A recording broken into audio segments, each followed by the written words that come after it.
He's the one that sensationalized it when he came up with this idea of a curfew. Questions this morning surrounding Mayor Brandon Scott's youth curfew. Why some critics argue the plan puts the kids, police, and volunteers in danger.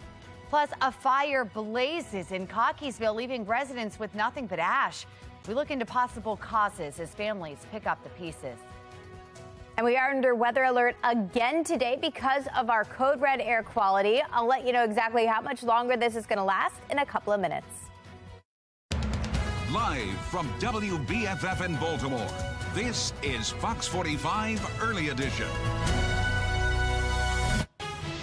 Good morning, everyone. Thank you for waking up with us here on this Thursday, June 8th. I'm Megan Gilland. You can probably smell it. You can certainly see it. We are under weather alert here again this morning for the air quality. Meteorologist Amy Aronson, let's bring her right into this. Dangerous conditions. I mean, when you look at the harbor shot, this is very visible today. Yeah, this is the worst of it right now. You can tell that smoke has thickened across our area. Not only you can smell it, but it's also reducing visibilities. And this map shows that happening. So this is our air quality index. We are seeing the bright purples right now in our area, and that means hazardous conditions. So that's currently the case in northeastern parts of our state, but most of us coming in very unhealthy currently. So the thickest smoke, the densest smoke actually moving through early this morning. So that's not good news if you're taking the kids out to the bus stop. Temperature-wise, you're still in good shape, upper 50s, low 60s. But if you have the ability to, maybe wait in the house or wait in the car with air conditioning until the bus comes, because that haze is going to be ongoing through drop-off time and actually through the afternoon, despite high temperatures warming their way into the mid and upper 70s today. I'll track the haze and the smoke hour by hour for you and let you know exactly how much longer it's going to last in 10 minutes. Megan? All right, Amy, thank you. Let's look at our Len Stiller traffic network. She mentioned the low visibility out there. Certainly something to keep in mind as you hit the roads this morning. Live look over our Towson cam, looking pretty decent out there. Very light volume. No major issues to report out there right now. Turning now to a city in crisis. Mayor Brandon Scott is responding to Fox 45 News after a curfew van was vandalized over the weekend. He is insisting that there will be no changes to the way volunteers are engaging with potential curfew violators, even after the vandals shattered the window of the city van with volunteers inside, ultimately downplaying what happened. Listen in. We know that vandalism happens everywhere in this country every day. And we know that things have happened to vehicles consistently across this world. But what we won't do is highlight the extreme. According to City Hall, vandals shattered the rear window of the van Saturday night. A city spokesperson telling Fox 45 News that at the time, the volunteers were attempting to engage young people. The volunteers then retreated to the C.C. Jackson Community Center in Park Heights. No one was injured during the incident. So far, there is no word on any arrests. A Baltimore teenager is in critical condition this morning after nearly drowning at the Roosevelt Park pool in Hamden. The pool was not open at the time yesterday, meaning no lifeguard was on duty. But according to police, a group of teenagers climbed the pool's fence and jumped in. One person went under in the deep end and did not come up. A rescue team had to pull them out of the water. Mayor Brandon Scott saying people need to be smarter about swim safety. This is something that could have been totally avoidable. A young man is in critical condition fighting for his life because he made a bad decision. We have asked and we have said time and time again, we want our young people, we want everybody in Baltimore to enjoy our pools. That's why they're free. But you have to do that when the pools are open, when there is a lifeguard on duty, because swimming in an unsafe way can cost you your life. In the meantime, homicide detectives are investigating.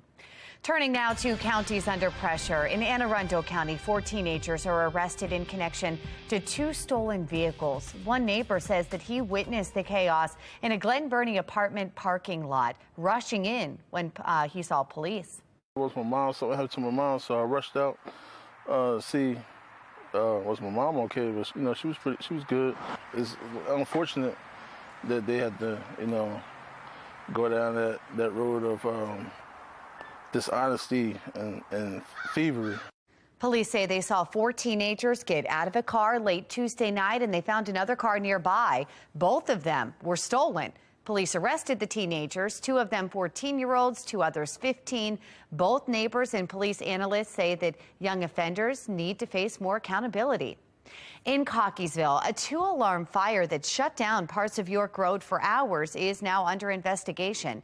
That fire started around 3 o'clock yesterday afternoon, where fire crews quickly responded, but they had to leave the buildings for several minutes because the flames were so intense. One of the buildings, a Taekwondo studio, collapsed. The dojo's owner says that he lost everything, including family heirlooms. I feel devastated. I lost my livelihood, and I have no idea how to go about doing this. Thankfully, there was reports that when crews got here, there were people running out of the occupancy. Everyone within both storefronts were accounted for. Our personnel were all accounted for. And unfortunately, the building is lost. Thankfully, there are no injuries to report. An update for you now this morning. The driver of the car that crashed into 6 roadside workers, killing them along the Beltway in Woodlawn, will appear in court today. She turned herself in yesterday. 54-year-old Lisa Lee from Randallstown is accused of driving under the influence and speeding. She faces manslaughter and negligent homicide charges. This news comes a day after the other driver, a 21-year-old man, appeared in court Tuesday. He was released on home detention. Authorities say both cars were going over 100 miles per hour at one point before the deadly crash. Continuing coverage now this morning, Fox 45 News is getting answers for a Baltimore homeowner after her house was mistakenly sold by the city.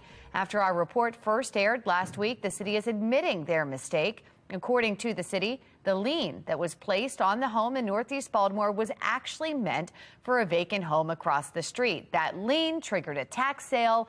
We are told the city is correcting the mistake and the home is no longer at risk of foreclosure. The homeowner did have to pay nearly $2,900 in penalties. Her spokesperson, Dhruv Ignaraja, says admitting blame is only half the battle. They want the city to refund the money she paid. It's not good enough to say something went terribly wrong. Part of your job in City Hall is to set things right. And so when you explicitly acknowledge that you screwed up, to turn around and not say, we're going to fix it, that's really disheartening. Of good faith, the home's buyer has agreed to pay Crawford back for half of the fees, but he says the city should pick up the other half. Still ahead on the early edition, the Republican pool for president shaping up, the new candidate adding his name to the bunch. And we are in weather alert mode this morning. Meteorologist Amy Aronson is tracking the air quality all morning long.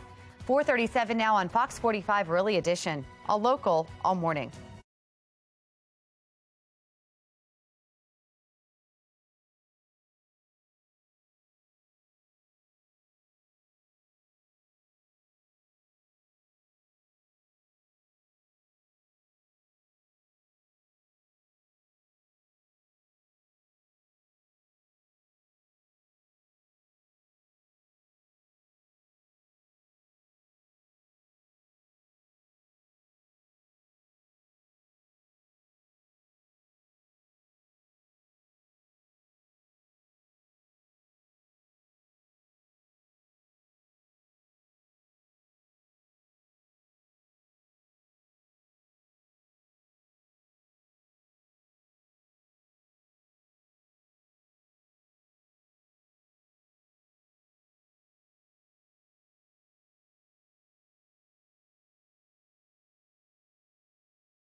.40 on this Weather Alert Thursday. Once again, because of air quality, here are some tips to make sure you and your family stay safe.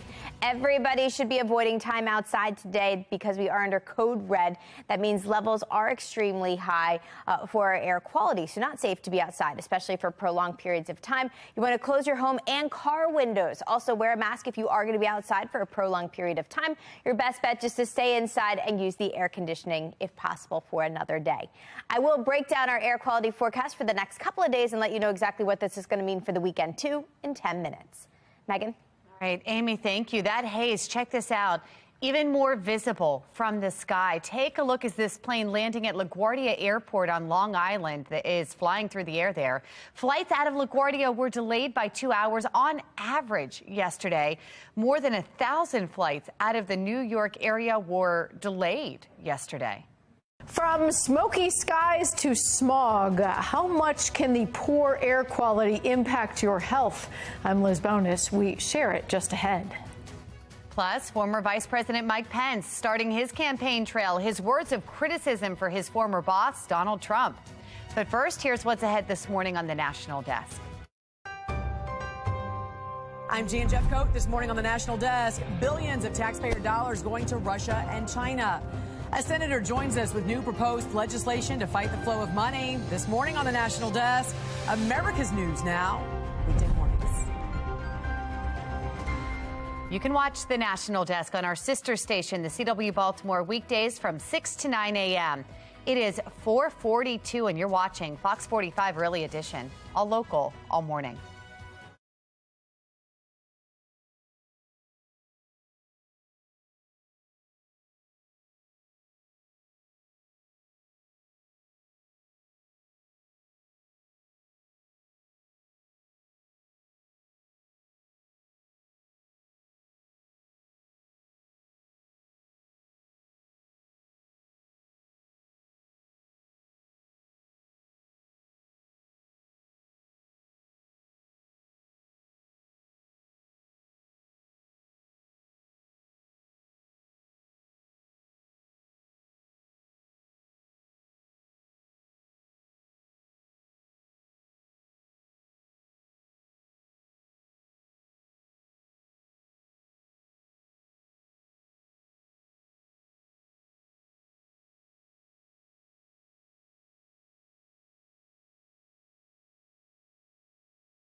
We are in weather alert mode this morning as air quality advisories are in effect today for many parts of the U.S. Some of the danger is coming from Canadian wildfires. In other areas, it's linked to ground level ozone or smog.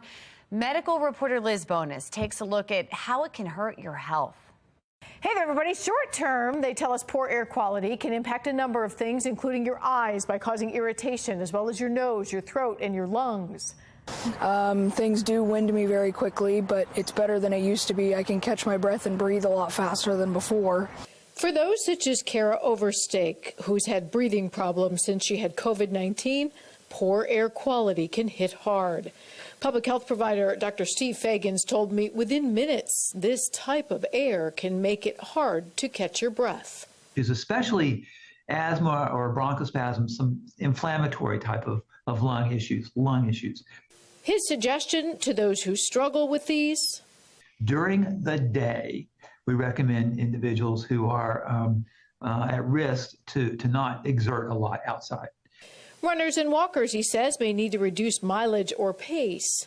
It's also suggested you stay ahead of symptoms by taking medications regularly and making sure they are up to date. Going outdoors when the air quality is poor, he says, feel free to bring back the mask. It, too, can help filter out particulate matter that's in the air. So here's what you need to know. Airnow.gov is the EPA's website. It allows people to track air quality. You simply have to enter your zip code. And many smartphones have apps that also track air quality. Dr. Fagans does remind us that if you don't have air conditioning, outdoor air is indoor air. So pay attention to any unusual symptoms. Call your healthcare provider if you notice changes that limit breathing or activity. I'm medical reporter Liz Bonus. Now back to you. Thank you, Liz. We are taking a live look all across Maryland here this morning, as those conditions are probably some of the worst that we have seen here. Is that air quality is under code red right now, under weather alert because of the haze and the dangerous air conditions here. We want to bring in meteorologist Amy Aronson to this conversation. She's been following this with a look at maybe when this will start moving out. We heard that it's moving southward. Does that mean it's going to kick out of here soon? Eventually. It looks like some smoke will unfortunately linger, but I think we're in the worst of it now. And we did predict this. We were calling for the worst overnight into early this morning. And you can see that the thickest is currently underway. So Towson covered in the fog, the haze, the smoke this morning. And this is all coming to us from what's happening up north in Canada, actually in Quebec. So quite a distance away, but that smoke is funneling our direction. 50s and 60s to start off your day, although temperatures really not the big story today. Even though we're technically tracking some sunshine today, it's going to be tough to enjoy it because of the haze, again, making it dangerous to spend a prolonged period of time outside. We've got that pesky area of low pressure still sitting and spinning off to our north and east. That's what's funneling that smoke southward directly towards us in Maryland. So it's the same stuff that pushed through New York City and Philadelphia and is now unfortunately reaching us here for your Thursday morning drive. We are looking at a code red air quality alert for much of central Maryland today. This means, if possible, you really want to limit and avoid time outside. It's dangerous to be outside for too long for breathing. You do not want to expose yourself to the smoke, the haze for too long of a period of time. If you suffer from any breathing issues and you're in southern parts of the state or across the bay along the eastern shore, code orange air quality alert in place there. And that means you also want to avoid time outside and outdoor activities if possible today.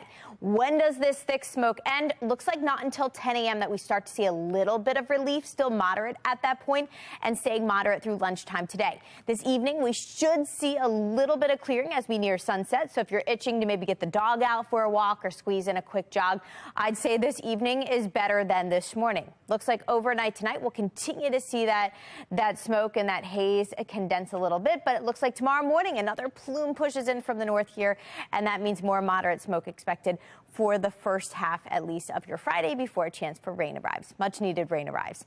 Today, we are still tracking smoky conditions, so plan on less time outside today, as much time inside in the air conditioning as possible.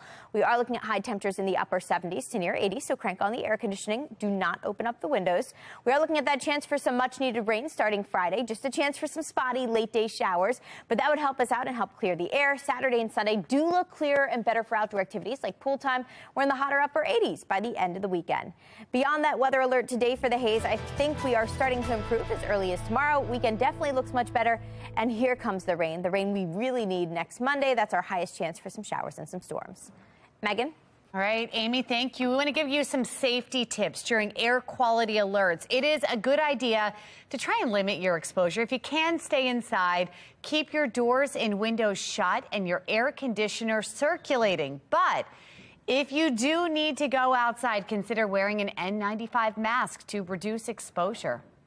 All right, let's take a look now at our Len Stoller traffic network. Our live Towson camera actually looking pretty clear as we were, taking a look at some of the visibility issues. This area not too bad out there. As far as traffic is concerned, we have no major issues to report. Let's get a check now on mass transit. Mark Jones with the MTA joining us. Good morning, Mark. Good morning, Megan. Good morning, everyone out there on the MARC train system. You'll find 10 train 505 and 10 train 403 operating with 5 minute delays. The other trains and lines of mark. Look good for the start. Light rail link right on time from end to end. No delays, no issues there. And Metro subway link chiming in on time between Owings Mills and Hopkins Station for the start. For the MTA Transit team, I'm Mark Jones. Thank you, Mark. This Fox 45 News segment is sponsored by Chime Medical Center. It is that time of the year that we celebrate Dad, and you could win extra spending money every day from now until June 15th. Grab your phone, scan that QR code right there on your screen for your chance to win a $100 Visa gift card. Play our Father's Day Pop Quiz Trivia Contest. You get the question right, and you could win the daily prize of a $100 Visa gift card. Again, scan the QR code to get the Father's Day Pop Quiz Trivia question of the day. Good luck and a congratulations to Sarah from Baltimore, who won yesterday. Still ahead on the early edition, concern this morning after a curfew van is vandalized with volunteers inside. Why Mayor Brandon Scott is downplaying the incident. Plus, major changes could be coming to the banks nationwide. Why officials say more banks could consolidate in the coming years. Your time now is 4:52 on Fox 45 Early Edition. All local, all morning.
We want to take you live over our inner harbor here this morning, where we are in weather alert mode right now, as we are once again in a code red air quality alert. You can see it, you can smell it out there. We will continue to monitor these dangerous conditions all morning long and keep you up to date.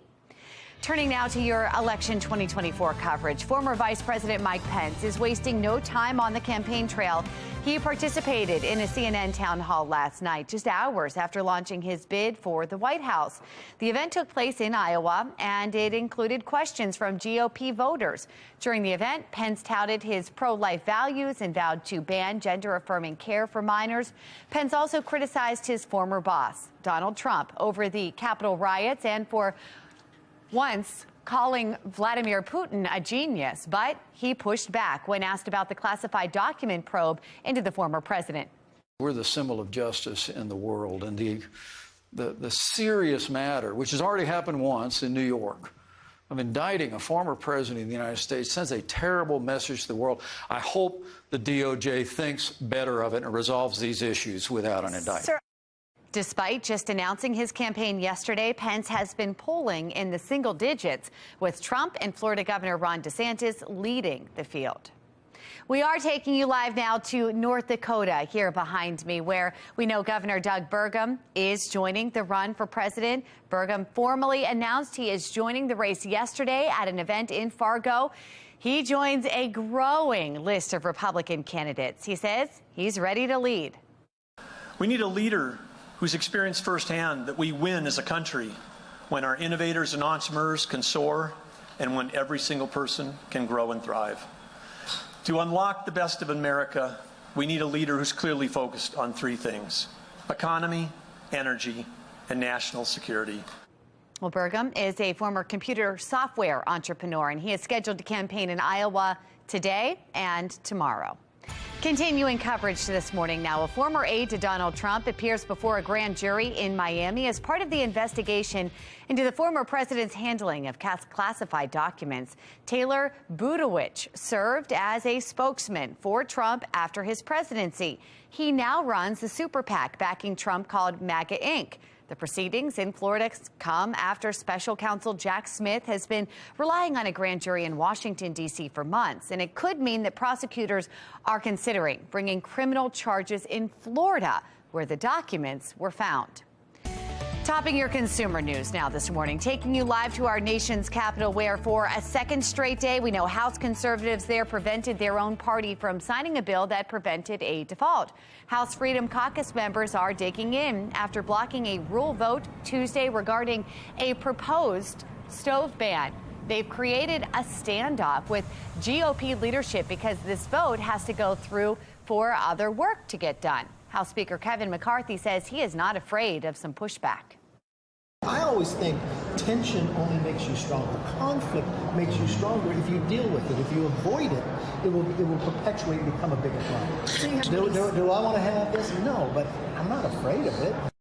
Well, the HFC held up votes on McCarthy's speakership in January in exchange for concessions on House rules, including a motion to vacate.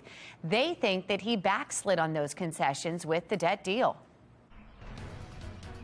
As we look ahead to another weekend, concerns continue over the city's youth curfew. Just ahead, we're going to hear from the mayor after a volunteer van is vandalized. In Anne Arundel County, 4 teens too young to drive arrested for car theft. I'm Olivia Danson. Coming up next, we're taking a closer look at the uptick in juvenile crime. And we are under weather alert for poor air quality again today. I'll let you know exactly when this is all going to come to an end and when we'll see some relief from the smoke and the haze in a couple of minutes. Live from WBFF in Baltimore, this is Fox 45 Early Edition.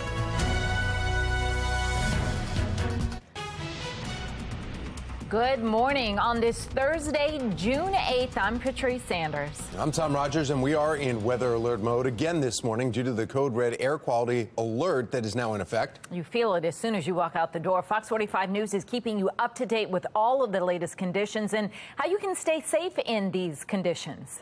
Now, we have live team coverage of this weather alert day. That's right. In just a few minutes, Megan Gillen will join us from the Live Center with the national impacts that these wildfires are having. We want to begin with meteorologist Amy Aronson with the conditions that we are seeing, smelling, and feeling right here at home. Amy? Yeah, the thickest smoke and haze pushing through right now as we speak this morning. And because of that, Central Maryland included in a code red air quality alert again today. That means levels are high enough that it's actually dangerous to spend a prolonged period of time outside and can cause some health impacts. So you really want to avoid time outside today if possible. If you are in a county that's highlighted in orange here, code orange air quality alert, that means if you suffer from any breathing issues, you also want to avoid time outside and outdoor exercise today. So so not looking great for outdoor exercise. Very smoky out there for the remainder of the morning. Move your exercise inside if possible. Take that run to the treadmill. Temperature-wise, we're still in good shape despite the smoke and despite the haze this morning. Upper 50s to near 60 to get things started. Now, coming up in 10 minutes, I'll let you know exactly how much longer the smoke is going to linger here in Maryland, and we'll take a look ahead at the weekend forecast, too. Tom, Patrice. All right, Amy, thank you. This morning, millions of Americans are facing hazardous conditions as the wildfire smoke from Canada chokes cities across the Northeast and the Mid-Atlantic. Yeah, let's get right over to Megan Gillen. She's in our live center now with the threat that we're facing here today. Megan? Yeah, just crazy, guys. Stunning video showing the threats both in New York City that you see there and also the nation's capital here behind me. You can see that haze, that smoke, the air quality alerts actually forcing schools to cancel outdoor activities, professional sports leagues actually postponing games. This smoke even triggering flight delays at some of the busiest airports in the country now. I want to take you live to State College, Pennsylvania. As we bring up this live shot right here, see if we can make this a little bigger for you. Extremely hazy here in this shot. You can't even make anything out. This is Beaver Avenue and Allen Street, right through one of the central parts of campus there. This is where some of the worst air quality in the region is being felt this morning. Happy Valley still at a very unhealthy level right now. And now, guys, the FAA says the soot in the air is affecting visibility, which could cause delays in cities like Boston, also New York, Philadelphia, right here in Baltimore, and also Washington, D.C. For a little while yesterday, the FAA issuing a ground stop at LaGuardia Airport. At 8 o'clock last night, LaGuardia had 86 delays and 17 cancellations. That was the most in the country for the day, topping FlightAware's misery map. And it's not over yet. Much of Maryland still highlighted in red. Take a look at our smart board here, guys. As we see right here, you can see the red is what's marking the unhealthy levels. Taking a look at the Baltimore metro area there around the city, we know those numbers are actually a little worse than what we saw yesterday. We were at 151 AQI, today 161. So a little worse than yesterday, hoping things improve over the next 24 hours. But right now, we're seeing the red and the orange over most of the state of Maryland. That's the latest from our live center. Tom? Thank you, Megan. Governor Wes Moore, Mayor Brandon Scott warning residents to take necessary precautions during this red alert air quality. The governor releasing a statement writing, "We are working in close coordination with the Maryland Department of Environment and Maryland Department of Health to monitor the impact that wildfires burning in Quebec, Canada are having on air quality both in Maryland and across the region." Mayor Brandon Scott also releasing a statement, reading in part, "It is crucial that residents stay informed about the current air quality conditions and take appropriate measures to protect themselves and their loved ones." Stay right here with Fox 45 throughout the morning as we are tracking the air quality concerns. Coming up in our 8 o'clock hour, we'll be speaking live with a pulmonologist about who needs to stay inside and what you need to do if you need to spend any time outdoors. Well, let's take a look at our Linsolar traffic network now as we take a look over the Towson area. A few people up and out on the roads. They're moving up to speed. Turning now to a city in crisis as we are gearing up to head into another weekend. Concerns continue over the way the city's youth curfew is being enforced. Baltimore Mayor Brandon Scott is responding following the vandalism of a curfew van in South Baltimore. Shannon Lilly joining us live this morning with what we can expect moving forward. Shannon? Well, moving forward, the mayor, Tom, is saying there will be no changes to protocol when it comes to the city's youth curfew. This even after these vandals attacked this van with the volunteers inside. Now, this was the first violent incident that we saw since this curfew took effect 2 weeks ago, but critics fear it won't be the last. It puts kids at risk. It puts volunteers at risk. It puts police at risk. And we know that things have happened to vehicles consistently across this world. But what we won't do is highlight the extreme. So you just heard the mayor's response when questioned about this incident. The vandalism happened here on Denham Circle in Cherry Hill just before midnight Saturday night. According to the mayor's office, volunteers were trying to park the van and engage with a group of young people when it was hit by something that shattered the back window of the vehicle. Now, fortunately, no one was hurt. But remember, in order to enforce the city's youth curfew, the city is relying less on enforcement from the police department and more on these interactions between volunteers and these young people. And that is something, guys, that critics are calling a risky strategy. Shannon, are we hearing from anyone, though, within the law enforcement about this strategy? We are, Tom. In fact, we heard from the president of the police union about that, and he is also calling it extremely risky. In fact, he put out a statement. We want to pull that up right here. He writes, quote, "Some of these juvenile curfew violators are in fact criminals. Some don't hesitate to violently engage with the police. Why would they hesitate to do the same with a volunteer?" But again, no changes to the curfew for now, and as far as we know, no arrests were made in that vandalism incident over the weekend. Reporting live, I'm Shannon Lilly, Fox 45 News, Early Edition. Thank you, Shannon. Monzi is sharing more information about the youth curfew enforcement in Baltimore City. Through 2 weekends of the curfew, Director Shantae Jackson confirming only 2 children have shown up to the connection centers designed to keep them away from trouble. Neither was transported by city volunteers. Youth curfew program has a price tag of more than $1 million. Monzi will also be deploying the Peace Mobile to areas after traumatic events. Yesterday, the city's Board of Estimates signed off on the bus driver's salary, more than $80,000. That is more than a newly hired city assistant state's attorney, which is about $75,000. City police say that the starting salary for an officer is just over $60,000. And according to salary.com, an average paramedic in Baltimore who might respond to the same traumatic scene makes under $50,000. If you do the crime, you got to do the time. Turning now to counties under pressure in Anne Arundel County, 4 teens accused of stealing 2 vehicles, and they're not old enough to even drive. Olivia Dan joining us live now with the call for accountability when it comes to juvenile crime. Olivia? Yeah, Tom, Anne Arundel County Police tell us those teens, 3 girls and 1 boy, face several charges, including auto theft. Now, this all unfolded outside the apartments on Juneberry Way, which is in Glen Burnie. And one neighbor told us he had just pulled up to his home when he saw all the commotion. I thought it was my mom, so I had to my mom, so I rushed out to see was my mom okay, but she was good. Several Anne Arundel County police officers had gathered in the parking lot, and according to police officers, were checking the area on Tuesday night when they saw a 2016 Hyundai sedan parked halfway out of a parking spot. Officers say they saw the 4 teenagers get out of the car and walk into a home. Police discovered the vehicle was stolen. Another vehicle parked in another spot also stolen. Police arrested the teens, 2 of them only 14 years old and 2 others 15, but all not old enough to drive. Law enforcement agencies in the area say there's been an uptick in juvenile crime, and Vincent Schiraldi, Secretary of the Maryland Department of Juvenile Services, spoke on this issue yesterday. Take a listen.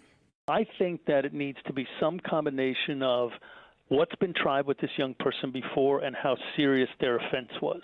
Some of it's data-driven, but some of it's common sense. Like, you can't over and over and over let somebody keep messing up.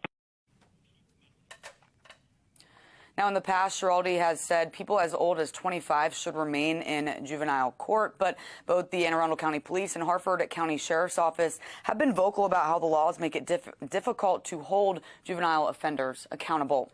For now, reporting live in the newsroom, I'm Olivia Dance, Fox 45, Early Edition. Thank you, Olivia. A Baltimore teen in critical condition this morning, nearly drowning in a pool. Why some say this situation could have been avoided. The second driver who crashed and killed 6 roadside workers is expected to appear in court today. Still ahead in our next half hour, the charges she'll be facing. And the smoke and the haze is reducing visibilities around our area. For example, Westminster down to 2 miles this morning. Use caution as you head out and about for your morning drive. I'll let you know exactly how long this dense smoke is going to stick around in a couple of minutes. It's 5:09. You're watching Fox 45 Early Edition.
5:12 on this Weather Alert Thursday. We are still tracking big air quality problems. There's actually some pretty dense smoke moves into our area. Today, we are still in the unhealthy category. That means everybody should avoid time outside if possible. Tomorrow, fortunately, we'll see some relief. We're back in the moderate category, and that's where we'll stay as we head into the weekend. I'll break down these air quality levels for you in much more detail in just about 10 minutes. And our city not just failed my son, they failed us as taxpayers, us as parents. Father speaking out after his child suffered a medical emergency and no ambulances were available.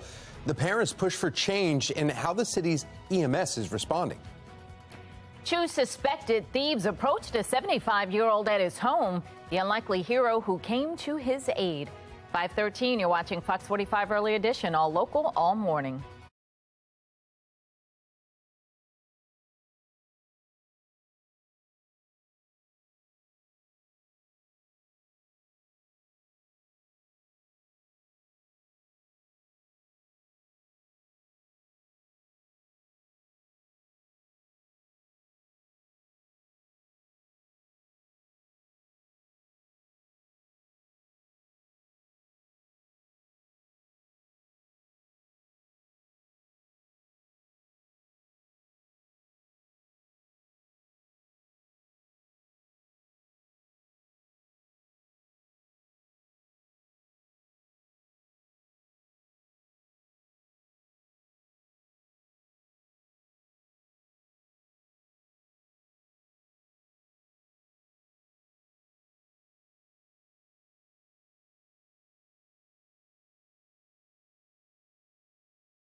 .5:15, first on Fox, a sobering message from a dad in Baltimore City. He says he was told there was no ambulance available as his 7-year-old son was in the middle of a medical emergency. Fox 45 News' Amy Simpson has the concerns from the family in a story you're seeing first on Fox. They're keeping a close eye on him, and that 7-year-old is doing better now a week later. But his family still has lingering questions and frustration about what happened when they needed help.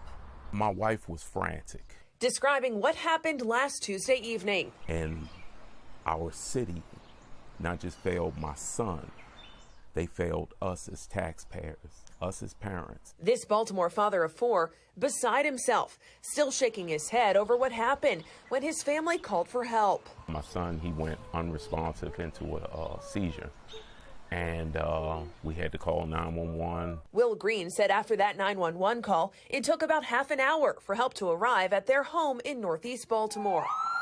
But it was a fire truck that pulled up, he said, no ambulance. When they showed up, they had no ETA on the EMT that we needed to take my son to the hospital. Green said it left him no other choice. We had to load all of our children into the minivan and resort to self-help, which was rushing him to the hospital. it's definitely frustrating.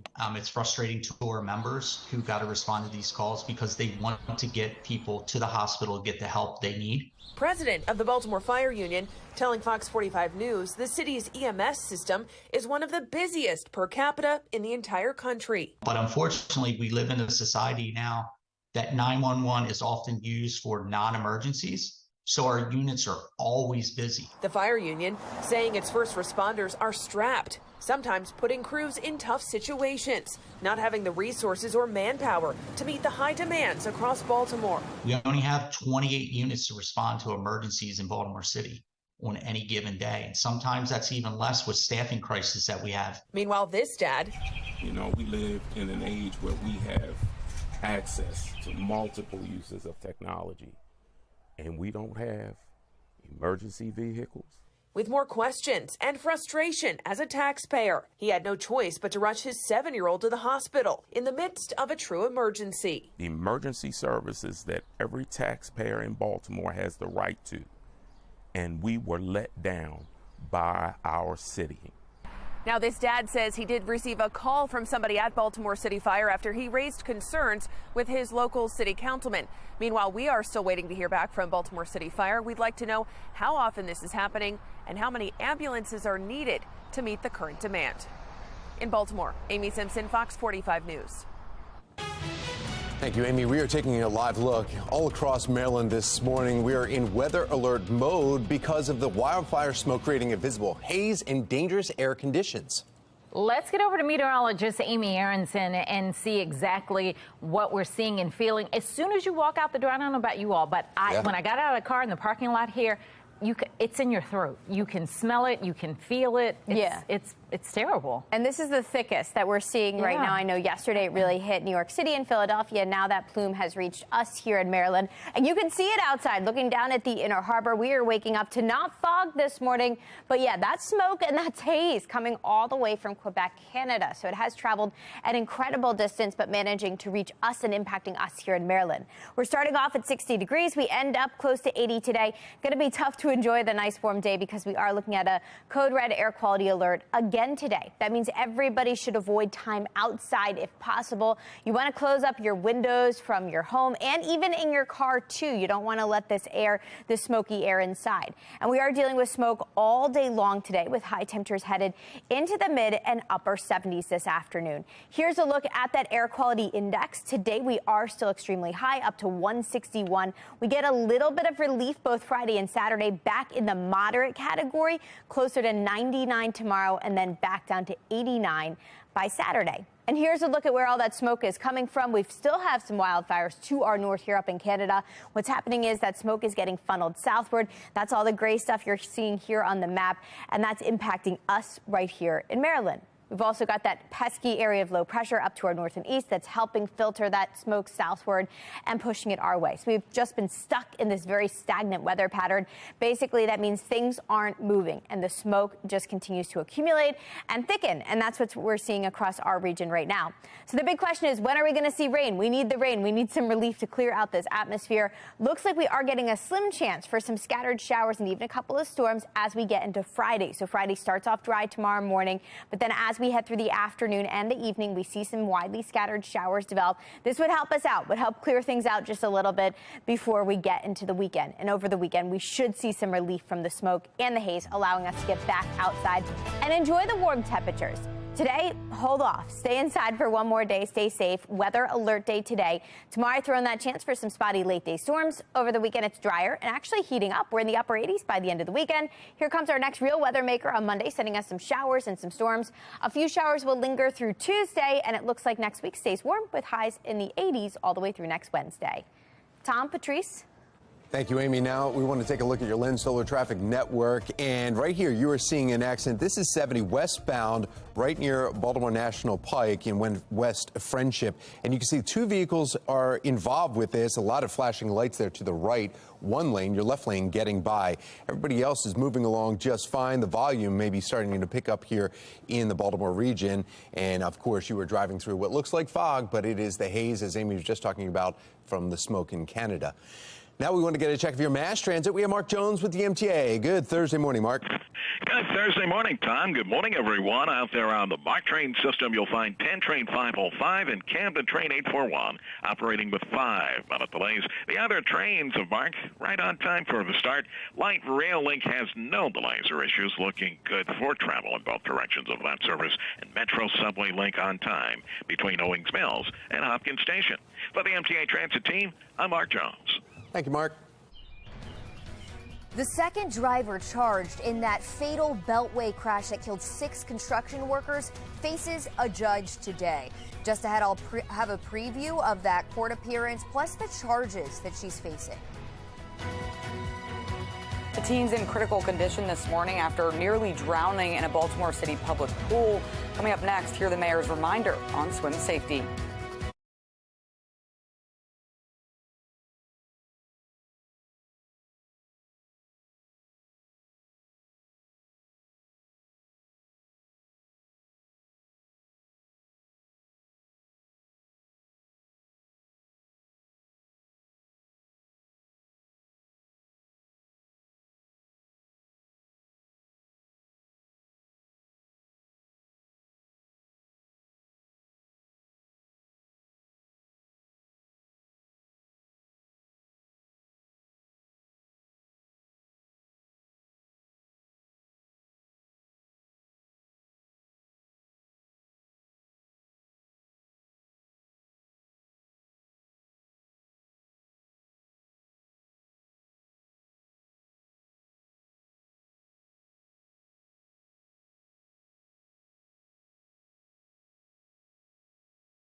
Yeah, did you see that? Take a look at this. A man in California able to fight off some would-be robbers as they tried to steal his car. You can hear the suspects making some noise, trying to get the man to turn toward them.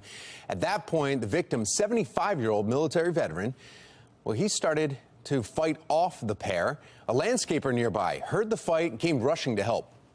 Luckily, there were some people there, some good Samaritans that were willing to help him. They chased the suspects away with bricks. That this had a conclusion that wasn't as bad as it could have been. Police say the Good Samaritans grabbed chunks of cement and just chased after the suspects, the victim's family, hailing them as heroes. Hawaii's Kilauea volcano erupts. Look at that. For the second time this year. It started spewing lava early yesterday morning. Thankfully, the activity is confined within Hawaii Volcanoes National Park right now. And state officials say no one living nearby is at risk. But the nearest observatory has raised alert levels to red as the lava could begin to spread. And we are waking up to hazy skies due to the Canadian wildfire smoke hitting our region. Meteorologist Amy Aronson let us know how long we'll be in code red.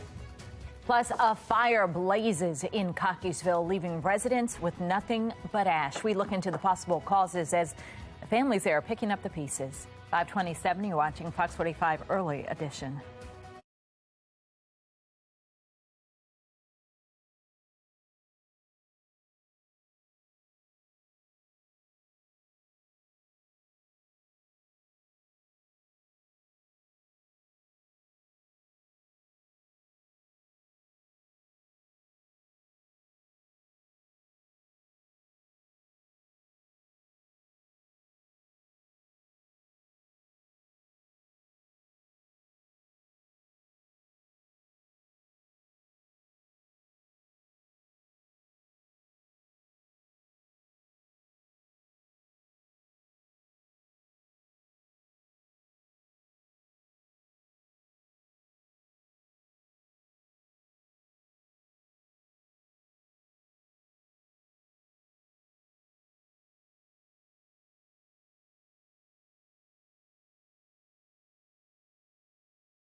Live from WBFF in Baltimore, this is Fox 45 Early Edition.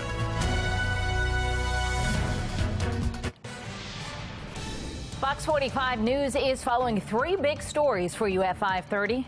One of the drivers involved in the deadly 695 accident that killed 6 workers expected to appear in court today. The charges she's facing. A teenager is in critical condition this morning after nearly drowning in a city pool where Mayor Brandon Scott is shifting blame. Plus, we are in weather alert mode this morning as we are in code red air quality alert. Many school districts canceling or postponing activities again today. Well, thanks for being with us on this Thursday, June 8th. Welcome back. I'm Patrice Sanders. I'm Tom Rogers. We have live team coverage of our top stories this morning, starting with a weather alert. Megan Gillen is looking into the national impacts the wildfires are having. But we begin with meteorologist Amy Aronson and how the conditions are looking right here in Maryland. Looking and feeling, Amy. Yeah, exactly. If we take a look at our air quality map right now as we speak, levels are peaking to the very unhealthy category. Actually, in northeastern parts of the state, we've entered the hazardous category. That's as high as it gets on the scale here. That means actually very, very unhealthy conditions as you venture out for your morning drive this morning. That means if possible, you really want to avoid time outside. If you have to be outside, a mask is highly recommended. Mid-50s to near 60 to start. So despite the smoke and the haze, it is comfortable out there. But if you can, maybe wait inside or wait inside the car this morning in the air conditioning as you wait for the bus to arrive to limit your exposure to the smoke and to the haze. Haze will actually linger through the afternoon, so I have a feeling outdoor recess will be pushed inside again today, and then we do end up in the upper 70s by pickup time later on. Now, coming up in 10 minutes, I'll let you know exactly how much longer we're going to be dealing with the smoke and when we'll finally see a little bit of relief. Tom, Patrice. Thank you, Amy. Across the Northeast right now, some people experiencing the worst air quality in more than 20 years. Megan Gillen is at our live center with the new warnings coming from doctors this morning. Megan. Yeah, guys, much of Maryland, take a look, still highlighted in red on this map. That is marking the unhealthy conditions here. And when you click on the Baltimore region, guys, the air quality index now 161. That is worse than what was recorded yesterday when we saw the 151. Mayor Brandon Scott now warning residents to take necessary precautions, stay inside as much as possible. He goes on to say that this is the impact of the climate crisis being seen in real time. A live look over Baltimore's Inner Harbor, and you can see that smoke there from Canada now just blanketing our city, certainly impacting the visibility. I want to take you live now to New York City here this morning, certainly seeing a similar situation. We know Governor Kathy Hochul making 1 million N95 masks available to filter out the soot that is being in the air right now. Doctors warning people to wear masks to stop you from breathing in those fine particles that can make their way into your lungs, worsening conditions for asthma or heart disease. The question now is how much longer? Well, we might not see great improvement in the air quality today. The National Weather Service tweeting that the smoke is now filtering southward here. That's some good news here, and that things are expected to improve here in our region by tomorrow. We're going to be monitoring these conditions right here from our live center. We'll send it back to you guys. All right, well, let's take a look now at our Lynn Stoller traffic network, and you can just see the haze out there as you're getting up and out. You're going to be driving through that this morning, but so far no issues to report through this region. Everybody moving up to speed. Just know that you're going to encounter that haze. Well, an update for you this morning. The second driver of one of the vehicles involved in the crash that killed 6 roadside workers expected to appear in court today. Shannon Lilly joins us live with the latest and what we can expect out of today's court appearance. Shannon. Well, this will be in an initial court appearance, Patrice, for the second driver that is charged in this fatal Beltway crash. We expect her to go before a judge around 1 this afternoon at the Towson District Court. Let's take a look at the charges that she's facing. It's a long list there. They include 6 counts of manslaughter, 6 counts of negligent homicide, 6 counts of causing the death of a vulnerable individual while operating a motor vehicle, among others. She's 54-year-old Lisa Adrienne Lee of Randallstown and was arrested yesterday morning after she turned herself in for this crash. Cameras capturing those fatal moments. Take a look. According to police, Lee was driving the Acura TLX along the west side of the Beltway on March 22nd when she tried to change lanes, her car hitting that Volkswagen driven by 20-year-old Malachi Dwayne Darnell Brown of Baltimore before she careened into the construction zone, killing 6 people. Brown also faces a multitude of charges in this crash. He was arrested on Monday and had his initial court appearance Tuesday, where he was released on home detention. Now, during that appearance, prosecutors said Brown was traveling at more than 120 miles per hour at one point before the crash. In fact, authorities say both of these drivers at one point before the crash were going more than 100 miles per hour. So, of course, we will be following this very closely. We'll keep you posted about what happens in court today. Reporting live, I'm Shannon Lilly, Fox 45 News, Early Edition. Shannon, 5:35 now to a city in crisis. Weather is heating up. Pools are opening for the season, but safety is now top of mind after a Baltimore teen nearly drowns in a public pool earlier this week. Olivia Dance is joining us live now with the latest details and the condition of the teen. Olivia? Yeah, Tom, the teen is still in critical condition this morning after nearly drowning in the Roosevelt Park pool, which is in Hamden. Now, the pool was not open to the public at the time, so there was no lifeguard on duty. But according to police, a group of teens climbed the fence and jumped in. That's when the teen went under in the deep end and didn't come up. A rescue team had to pull them out of the water. Now, Mayor Brandon Scott is saying that people need to be smarter when it comes to swim safety. Take a listen. This is something that could have been totally avoidable. A young man is in critical condition fighting for his life because he made a bad decision. We have asked and we have said time and time again, we want our young people, we want everybody in Baltimore to enjoy our pools. That's why they're free. But you have to do that when the pools are open, when there is a lifeguard on duty, because swimming in an unsafe way can cost you your life. Now, homicide detectives are investigating this case, and Baltimore City Public Schools aren't open 7 days a week until June 15th. For now, reporting live in the newsroom, I'm Olivia Dance, Fox 45, Early Edition. In Cockeysville, a 2-alarm fire that shut down parts of York Road for hours is under investigation. The fire started around 3 o'clock yesterday afternoon. Fire crews quickly responded, but they had to leave the building for several minutes because the flames were so intense. One of the buildings, a Taekwondo studio, collapsed. The dojo's owner says he lost everything, including family heirlooms. I feel devastated. I lost my livelihood, and I have no idea how to go about doing this. Thankfully, there was reports that when crews got here, there were people running out of the occupancy. Everyone within both storefronts were accounted for. Our personnel were all accounted for. And unfortunately, the building is a loss. Well, as you heard him say, thankfully, there's no injuries to report. He's the one that sensationalized it when he came up with this idea of a curfew.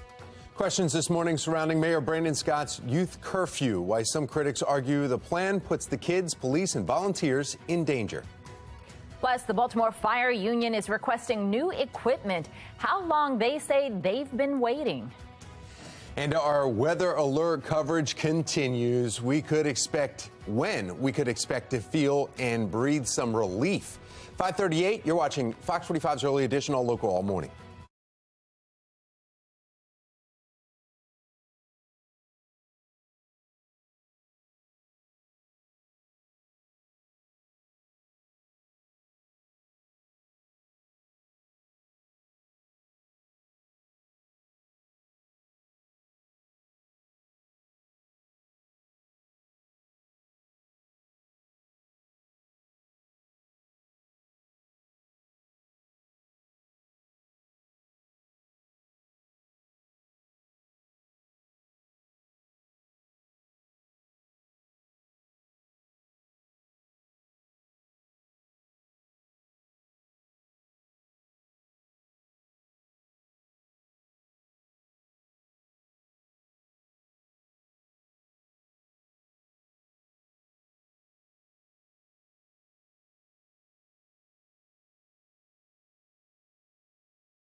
.40 on this weather alert. Here are some tips to make sure you and your family stay safe today. Everybody should be avoiding time outside. Close up your home and car windows. Also, if you are going to be outside, we highly recommend you wear a mask. And if you can, just stay inside and crank the air conditioning today.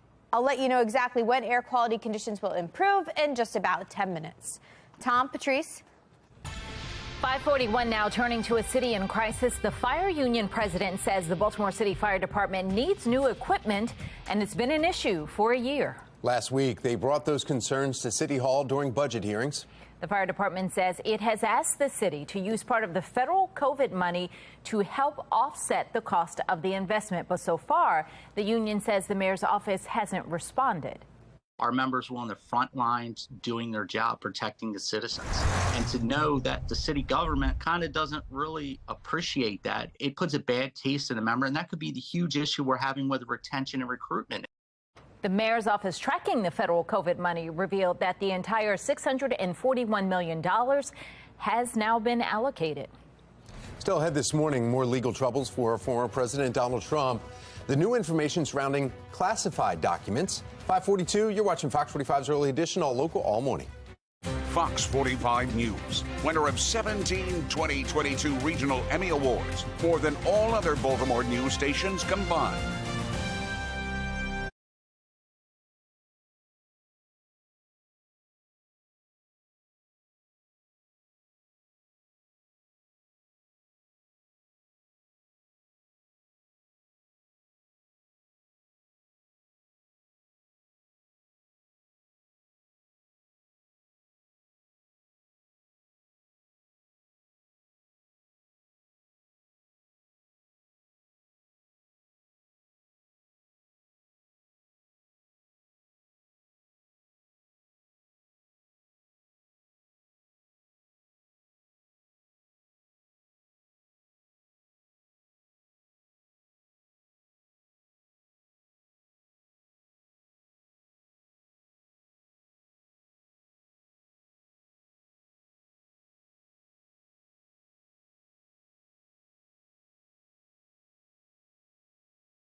.44 and trending this morning, Bills quarterback Josh Allen will be on the cover of Madden 24, the popular NFL video game. But one Ravens player is not happy with the promotional video that goes along with the announcement. Yeah, and he's right. Allen is seen stiff-arming. Look at this right here. Multiple Ravens players in the animation, including linebacker Patrick Queen.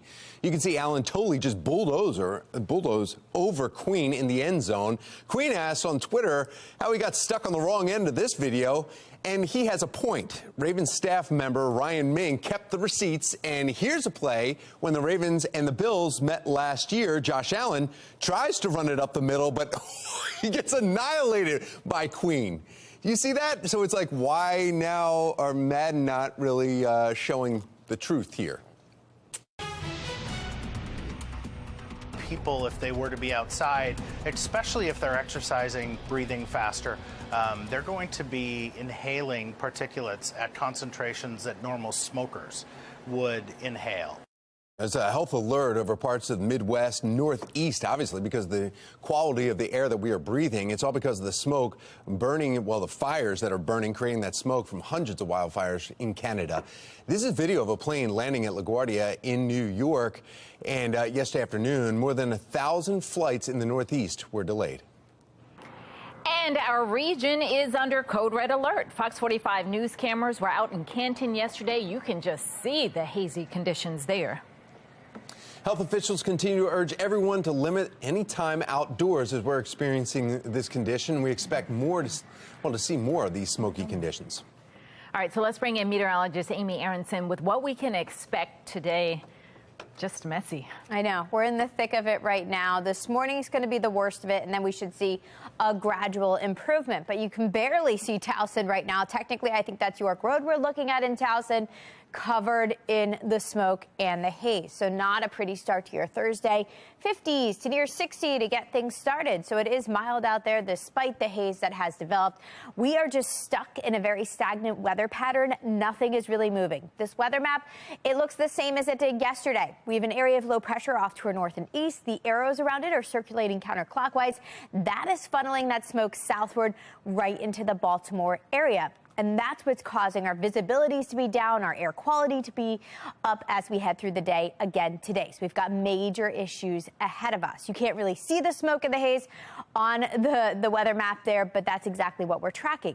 And we are looking at a code red air quality alert for much of central Maryland. That means everybody should avoid time outside if possible because of the unusually high concentrations of pollution in the air due to that smoke. If you're included in the orange here, that means code orange air quality alert, so not quite as high, but if you suffer from any breathing issues, also stay inside today to stay safe.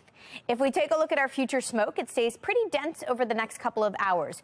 Looks like we'll see a little bit of an improvement as we head towards lunchtime. We're back in the moderate category at that point, and then things will continue to improve this evening. So I think the best bet today for anything you need to do outside would be closer to sunset and late tonight. Now, tomorrow morning looks like some moderate smoke actually briefly makes a comeback again for your Friday morning drive, and that will take us at least through the end of the morning tomorrow, too.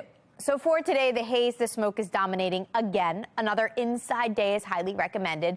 Low 60s to start, mid and upper 70s to end. Unfortunately, we can't really enjoy the sunshine today because of that haze and that smoke that's dominating.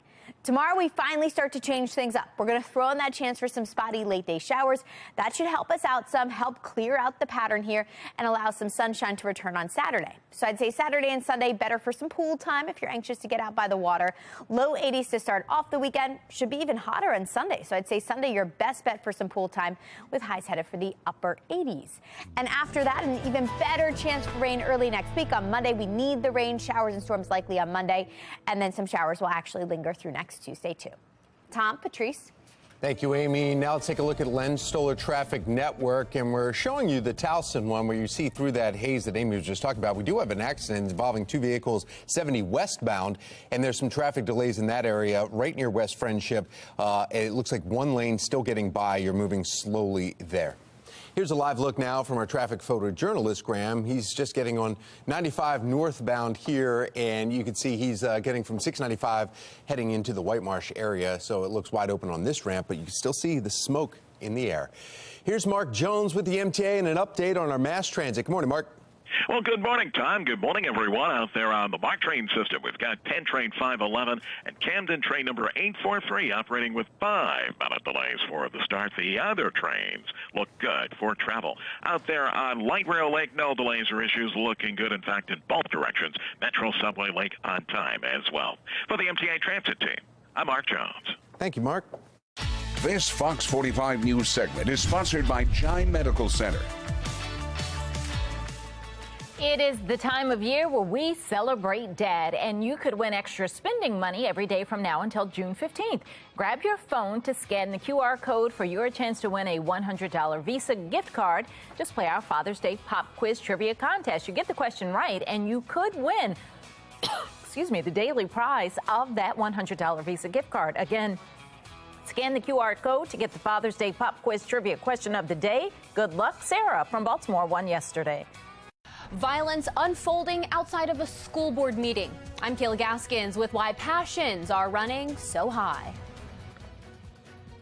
And Baltimore Mayor Brandon Scott speaks out about a youth curfew van that was vandalized, why he is saying there will be no changes in the way volunteers are engaging potential curfew violators. 5:51, you're watching Fox 45 Early Edition, all local, all morning.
5:54, making your headlines this morning. Denver police officer recovering after a shootout between both he and another man who later died at the hospital. The city's police chief says the officer went into a hotel to inquire about a man that he saw entering the premises.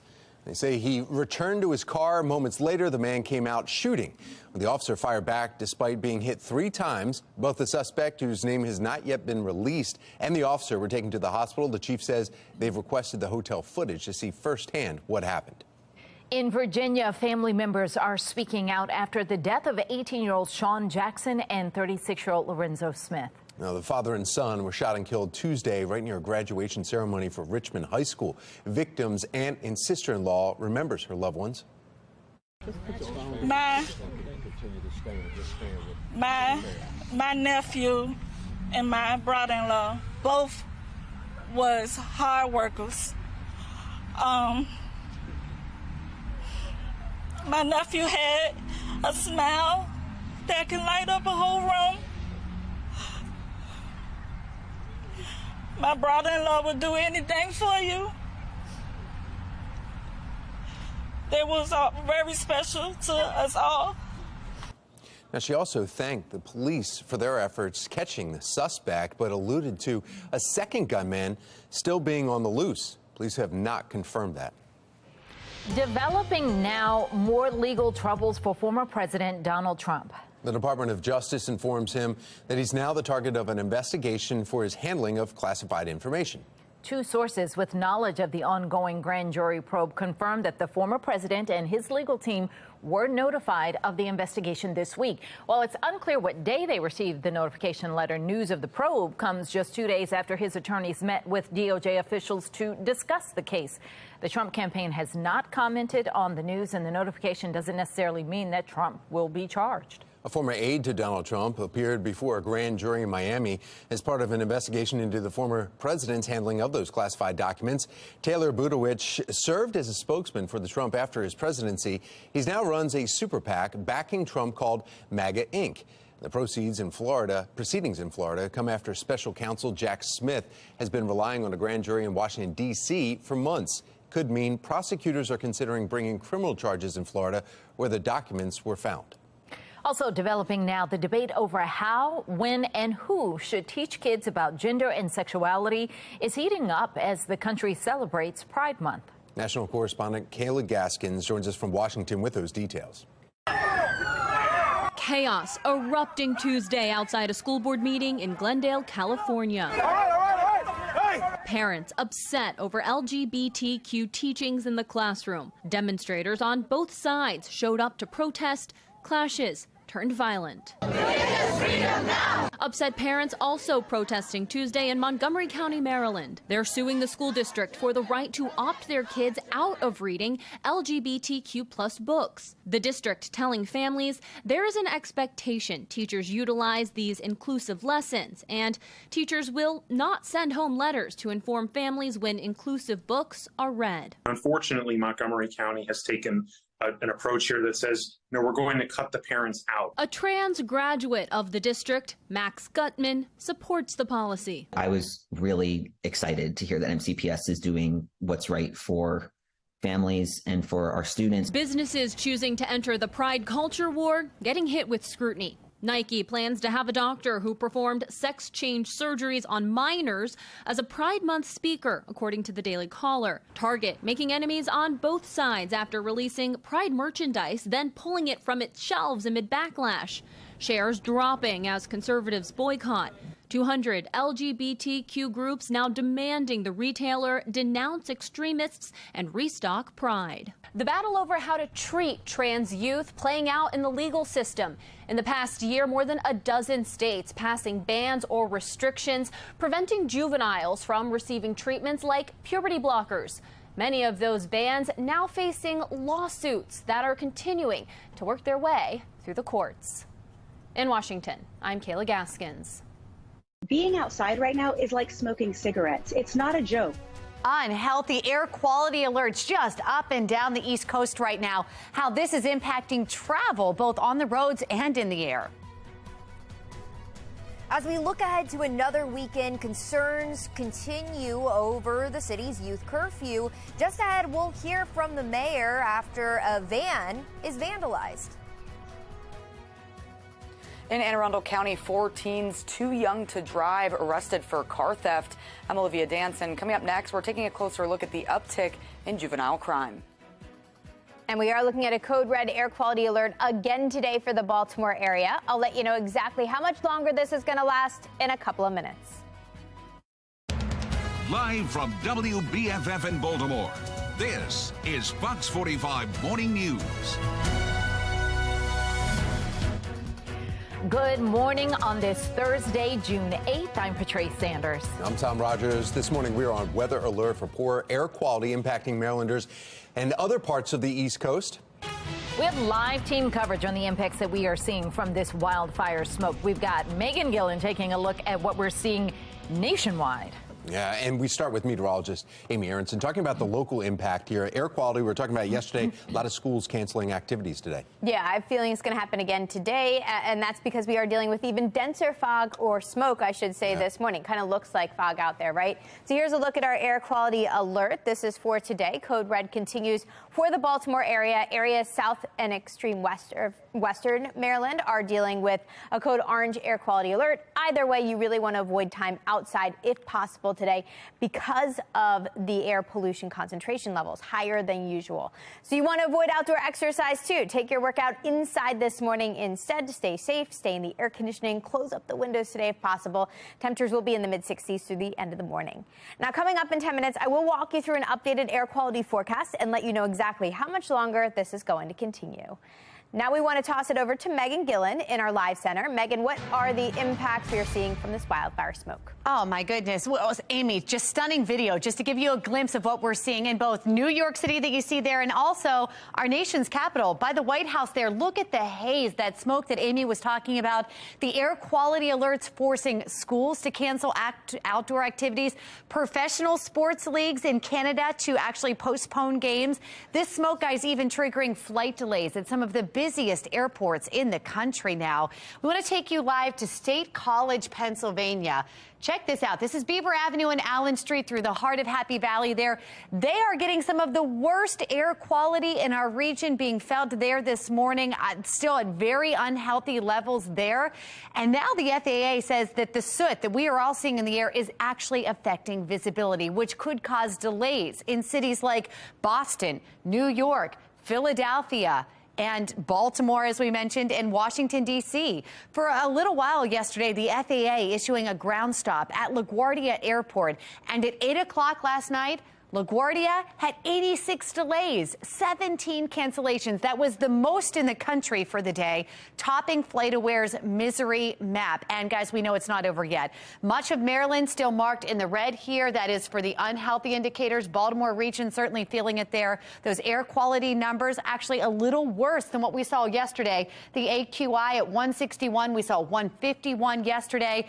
This is certainly impacting visibility. We want to check in with Tom to see if there are any issues on the roads as a result of this haze that we're seeing out there. Tom, what are you seeing? Yeah, some of the cameras are just unbelievable. Francis Scott Key Bridge was bad. Now, we're not sure if any of the smoke had any issue with this, but this is the one accident we're reporting on in your Lens Solar Traffic Network. This is in West Friendship, I-70 westbound, right before Sykesville Road. 2 vehicles involved. Left lane is the only lane open. The 2 right lanes are closed as crews continue cleaning up the crash there.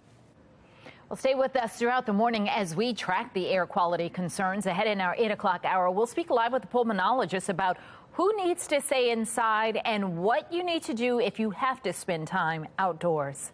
Turning now to a city in crisis as we're gearing up to head into another weekend. Concerns continue over the way the city's youth curfew is being enforced. Baltimore Mayor Brandon Scott is responding following the vandalism of a curfew van in South Baltimore. Shannon Lilly is joining us live with what we can expect moving forward. Shannon. Well, moving forward, Tom, the mayor says there will be no changes to that youth curfew protocol as of now, even after these volunteers were attacked while they were inside this van and the van was vandalized. Now, this was the first act of violence that we've seen since this youth curfew took effect 2 weeks ago, but critics fear it won't be the last. It puts kids at risk. It puts volunteers at risk. It puts police at risk. And we know that things have happened to vehicles consistently across this world. But what we won't do is highlight the extreme. So you just heard the mayor's response when questioned about this incident. The vandalism happened here on Denham Circle in Cherry Hill just before midnight Saturday night. According to the mayor's office, volunteers were trying to park the van and engage with a group of young people when it was hit by something that shattered the back window of the vehicle. Fortunately, no one was hurt. But remember, in order to enforce this curfew, the city is relying less on enforcement from the police department and more on these interactions between volunteers and young people. And that is something that critics call a risky strategy. Reporting live, I'm Shannon Lilly, Fox 45 Morning News. If you do the crime, you got to do the time. Now the county's under pressure. In Anne Arundel County, 4 teens accused of stealing 2 vehicles, and they're not even old enough to drive. Olivia Dance joins us live now with the call for accountability when it comes to juvenile crime. Olivia. Yeah, Tom and Patrice, Anne Arundel County Police tell us those teens, 3 girls and 1 boy, face several charges, including auto theft. Now, this all unfolded outside the apartments on Juneberry Way, which is in Glen Burnie. One neighbor told us he had just pulled up to his home when he saw all the commotion. I thought it was my mom, so I heard to my mom, so I rushed out to see was my mom okay, but you know, she was good. Several Anne Arundel County police officers had gathered in the parking lot, and according to police officers, were checking the area on Tuesday night when they saw a 2016 Hyundai sedan parked halfway out of a parking spot. Officers say they saw the 4 teenagers get out of the car and walk into a home.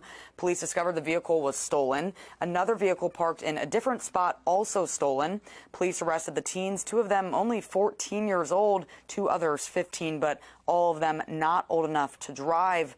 Law enforcement agencies in the area say there's been an uptick in juvenile crime, and Vincent Schiraldi, Secretary of the Maryland Department of Juvenile Services, spoke on this issue yesterday. Take a listen. I think that it needs to be some combination of what's been tried with this young person before and how serious their offense was. Some of it's data-driven, but some of it's common sense. Like, you can't over and over and over let somebody keep messing up. Now, in the past, Schiraldi has said people as old as 25 should remain in juvenile court, but both the Anne Arundel County Police and the Harford County Sheriff's Office have been vocal about how the laws make it difficult to hold juvenile offenders accountable. For now, reporting live in the newsroom, I'm Olivia Dance, Fox 45 Morning News. Thank you, Olivia. A massive fire in Cockeysville putting multiple companies out of business. After the break, the Lynx firefighters had to go in order to get the fire under control. One of the drivers responsible for the work zone crash killing 6 people will be in court today. In our next half hour, what we can expect today as that suspect goes in front of the judge.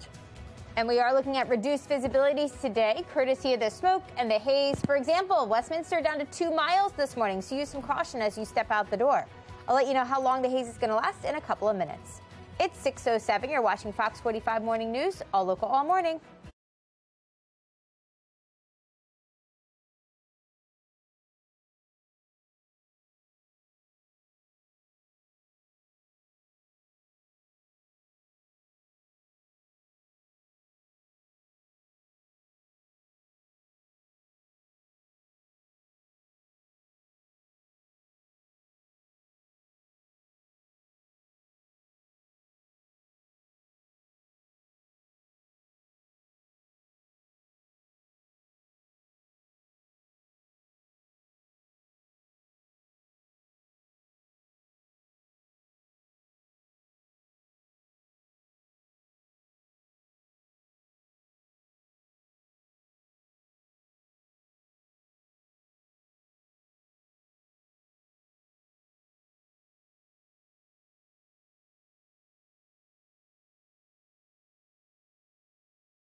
6:10 on this weather alert. We are looking at the continued impacts from the dense smoke and the haze that's developing from the wildfires all the way up north in Canada. Today, still in the unhealthy category. That means everybody should avoid time outside.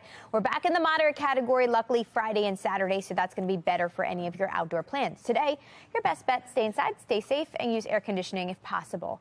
Coming up in 10 minutes, I'll walk you through that air quality forecast hour by hour and let you know when we're finally going to see a little bit of relief. I feel devastated. I lost my livelihood, and I have no idea how to go about doing this.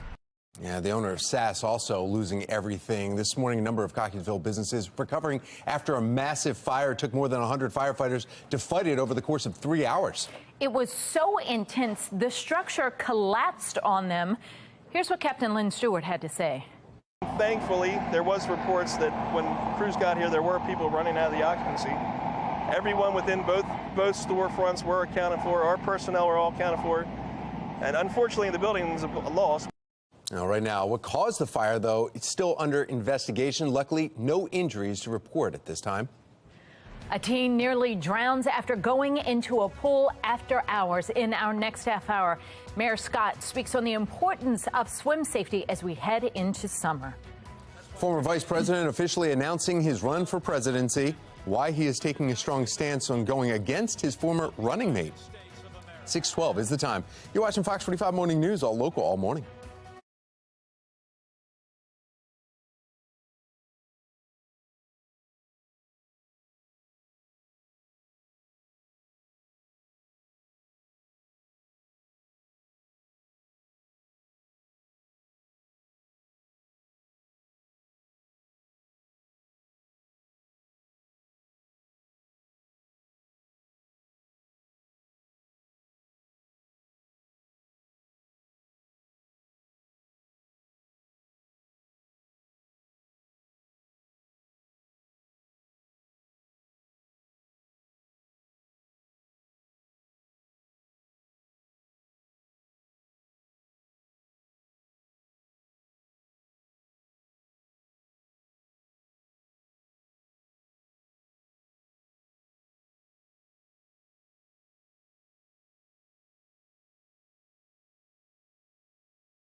That's why today, before God and my family, I'm announcing that I'm running for President of the United States of America.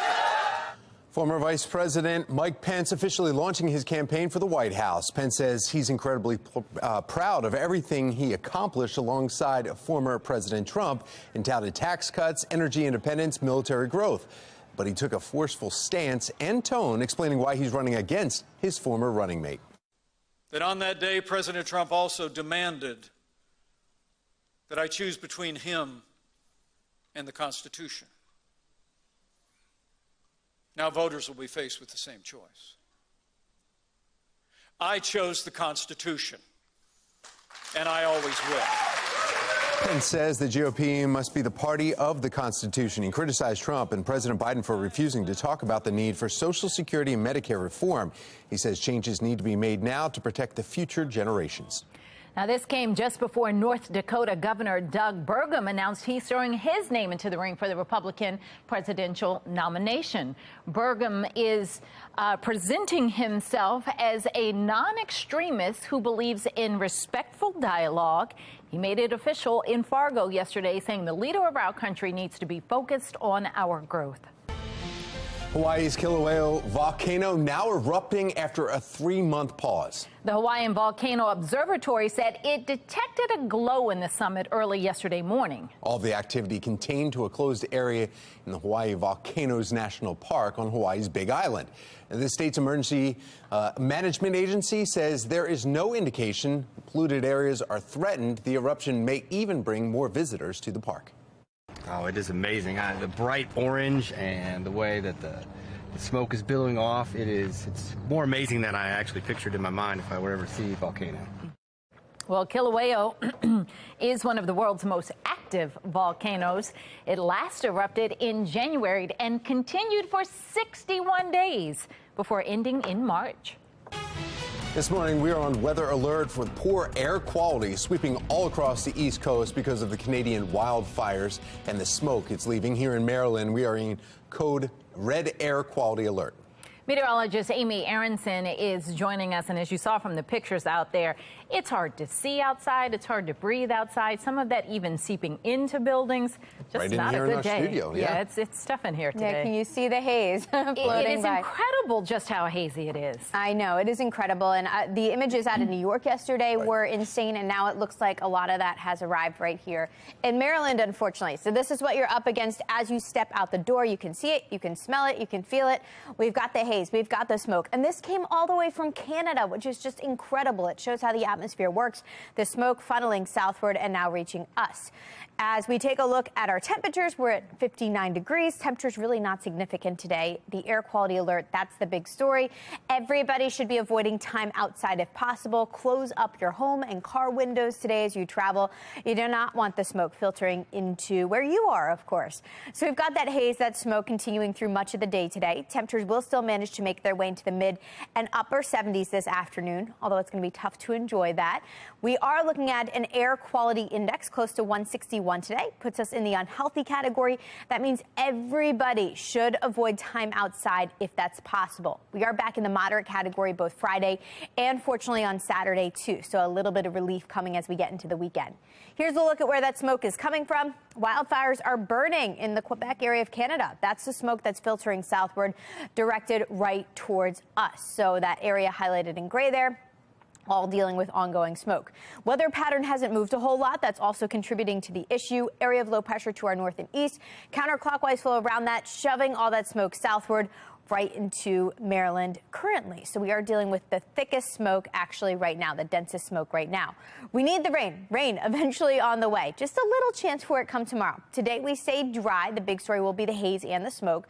But come tomorrow, we'll start off dry in the morning, but then look at what pops up here in the afternoon. Some much needed showers. This is the scene at 3 o'clock. That would send us a little bit of relief, help clear out the atmosphere some as we head through Friday afternoon and Friday evening too, leading into the weekend. So for today, a weather alert because of the code red air quality alert that we've got in place. I did throw in that chance for some late day showers and storms come tomorrow. Weekend looks much better for your outdoor plans. Low 80s on Saturday, upper 80s on Sunday. Early next week, an even better shot at some rain. We really need this. Showers and storms come on Monday. We are currently looking at moderate drought conditions across the Baltimore area, so that would help us out big time.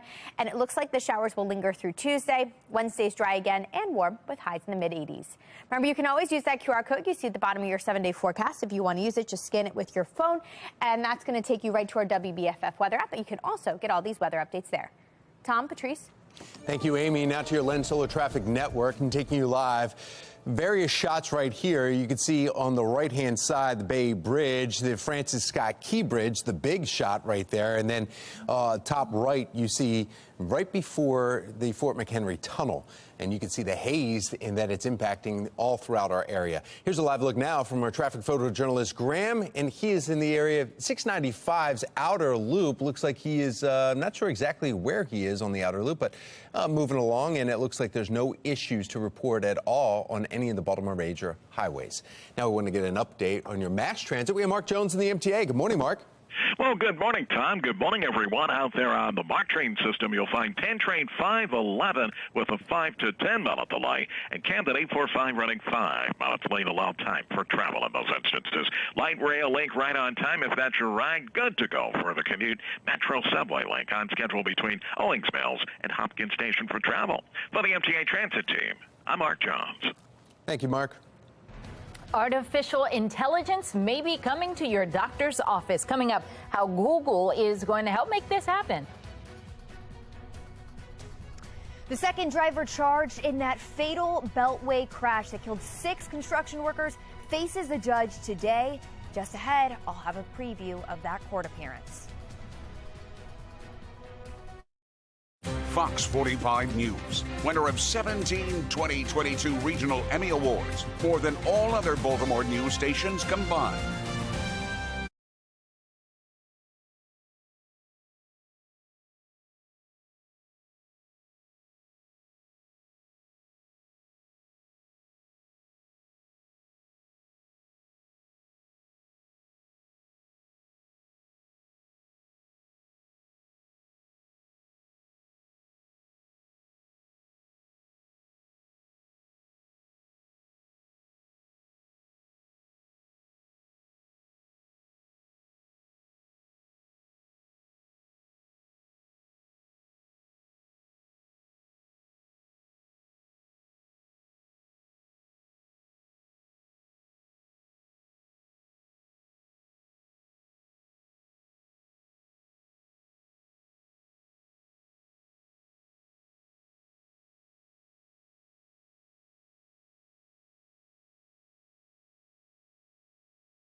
This morning, we are on weather alert for the poor air quality sweeping the East Coast because of Canadian wildfire smoke. Look at these shots here. We're taking you live to the Inner Harbor and to Towson. As in Maryland, we're in code red air quality alert because of what you're seeing there. Smoky skies making visibility low this morning.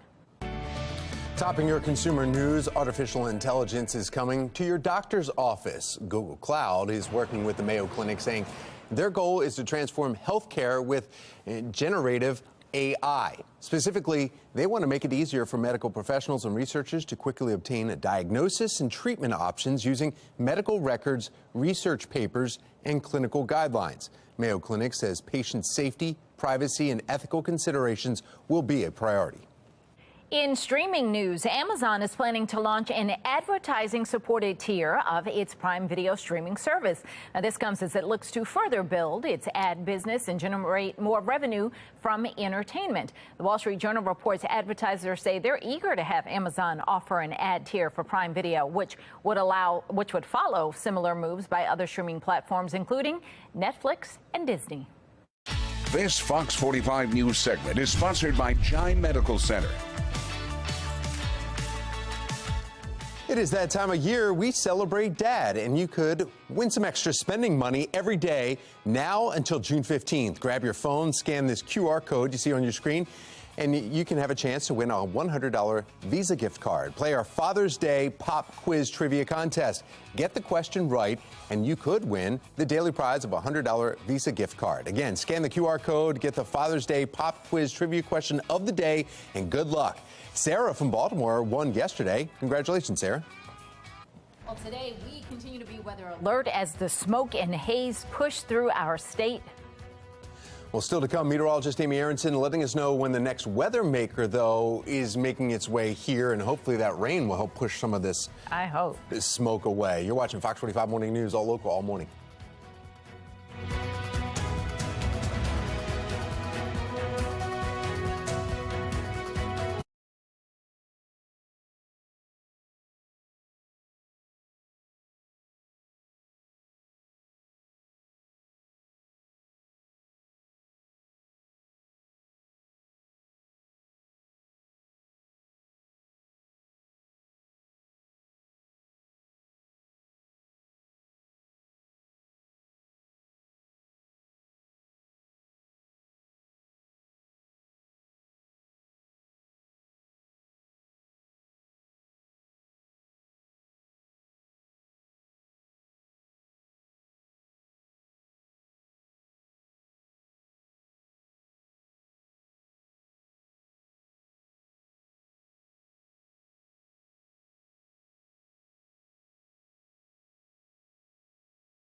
Live from WBFF in Baltimore, this is Fox 45 Morning News.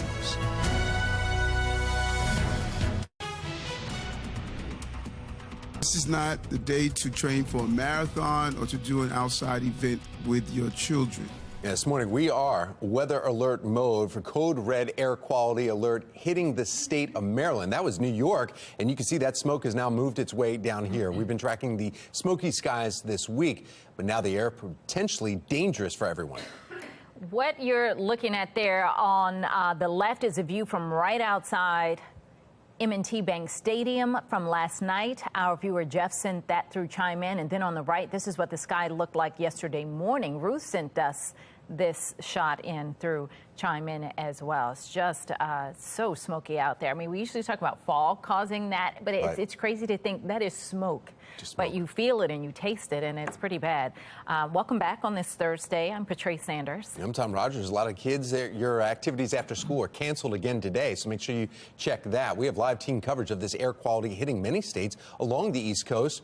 We start with meteorologist Amy Aronson and a look at our forecast. Yeah, we are in the thick of it right now. The densest smoke and haze reaching us here in Maryland actually this morning. So right now, very unhealthy across our area. North and east, we're even in the hazardous category. So seeing these bright purples on the map, not a good situation for us currently. This is the worst of the conditions we've seen so far.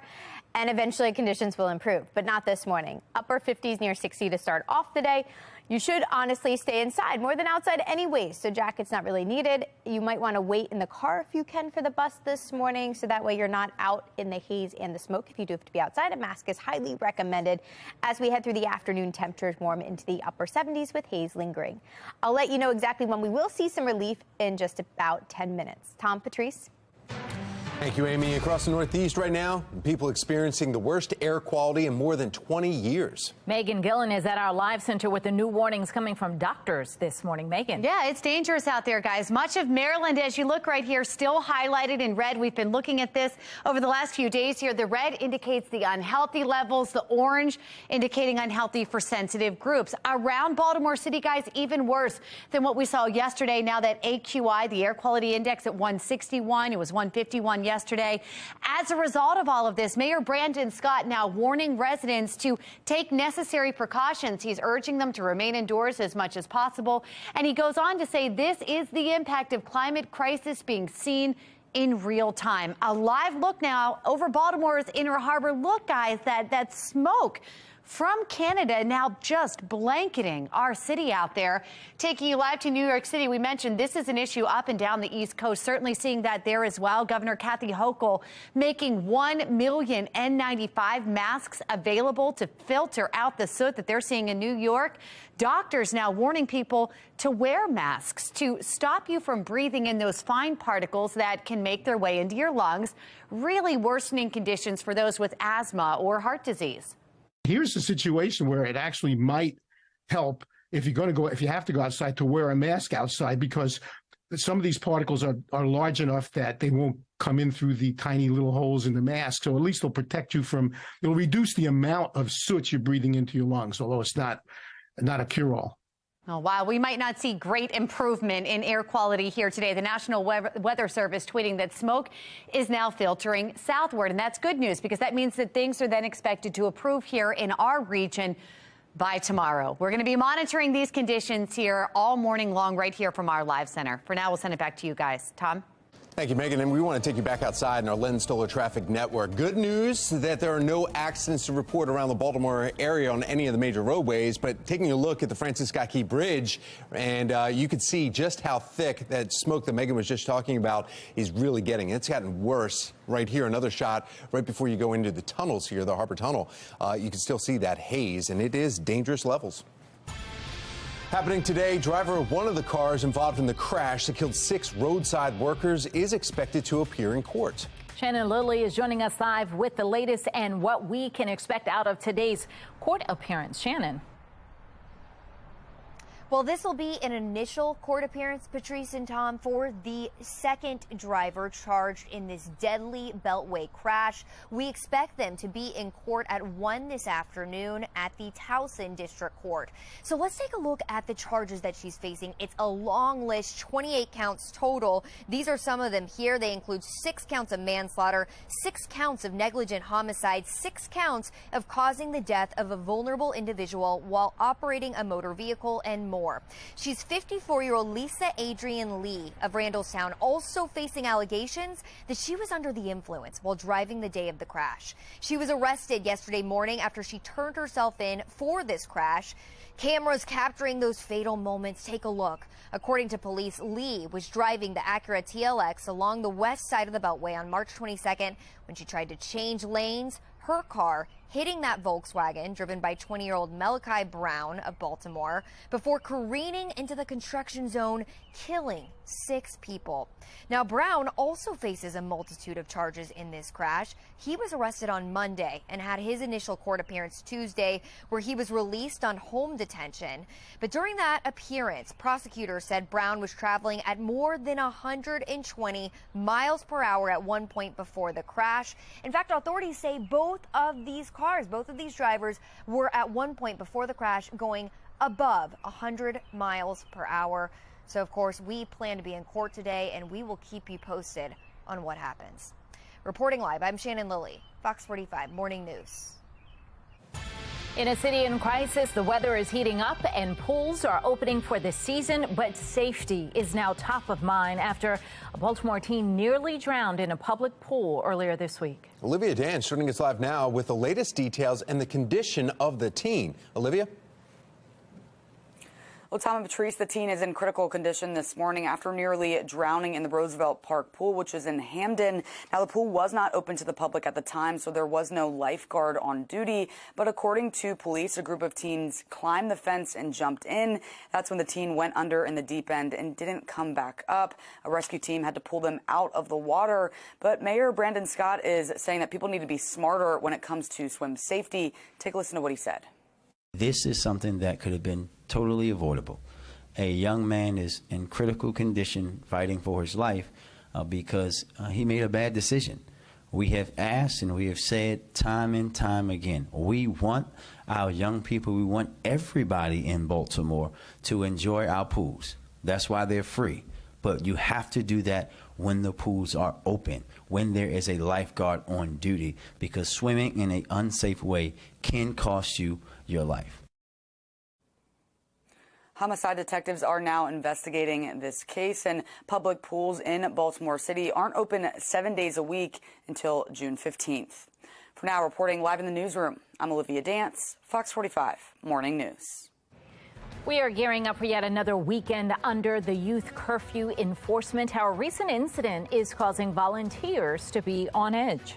This morning, we continue our coverage on our weather alert day and the dangerous conditions outside still to come.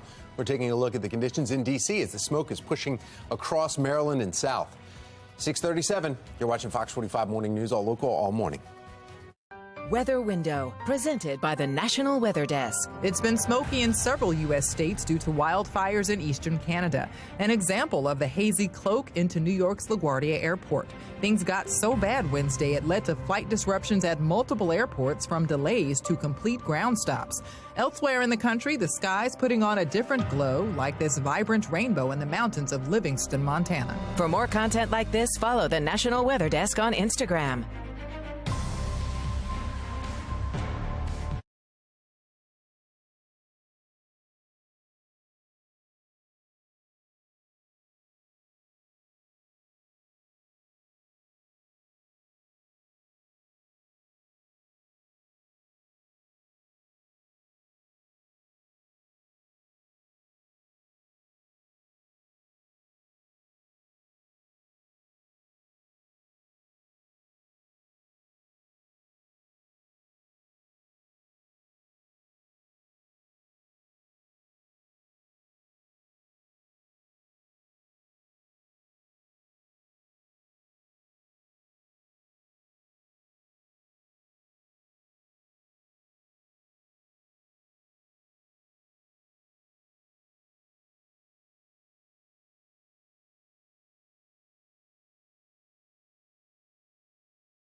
6:40 on this Weather Alert Thursday. Here are some tips everybody should keep in mind today. Everybody should avoid time outside. Close up your home and car windows. Also wear masks if you're going to be outside. And then if possible, just really stay inside and crank the AC today to make sure you and your family stay safe. Coming up in 10 minutes, I'll let you know exactly how much longer we all have to stay inside and when the smoke will finally dissipate. Back to you. We'd like to see the smoky conditions in your area. Send us photos and videos on Chime In through the WBFF app. We'll feature some submissions later in the show, and you can also submit them at foxbaltimore.com. 4 teens accused of stealing 2 vehicles in Anne Arundel County, and they're not even old enough to drive. Still ahead, the call for accountability and the uptick in juvenile crime. First responders not arriving during an emergency. Coming up, Fox 45 News is digging into how often this happens in the city. 6:41, you're watching Fox 45 Morning News, all local, all morning.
Have a backup plan when you call 911.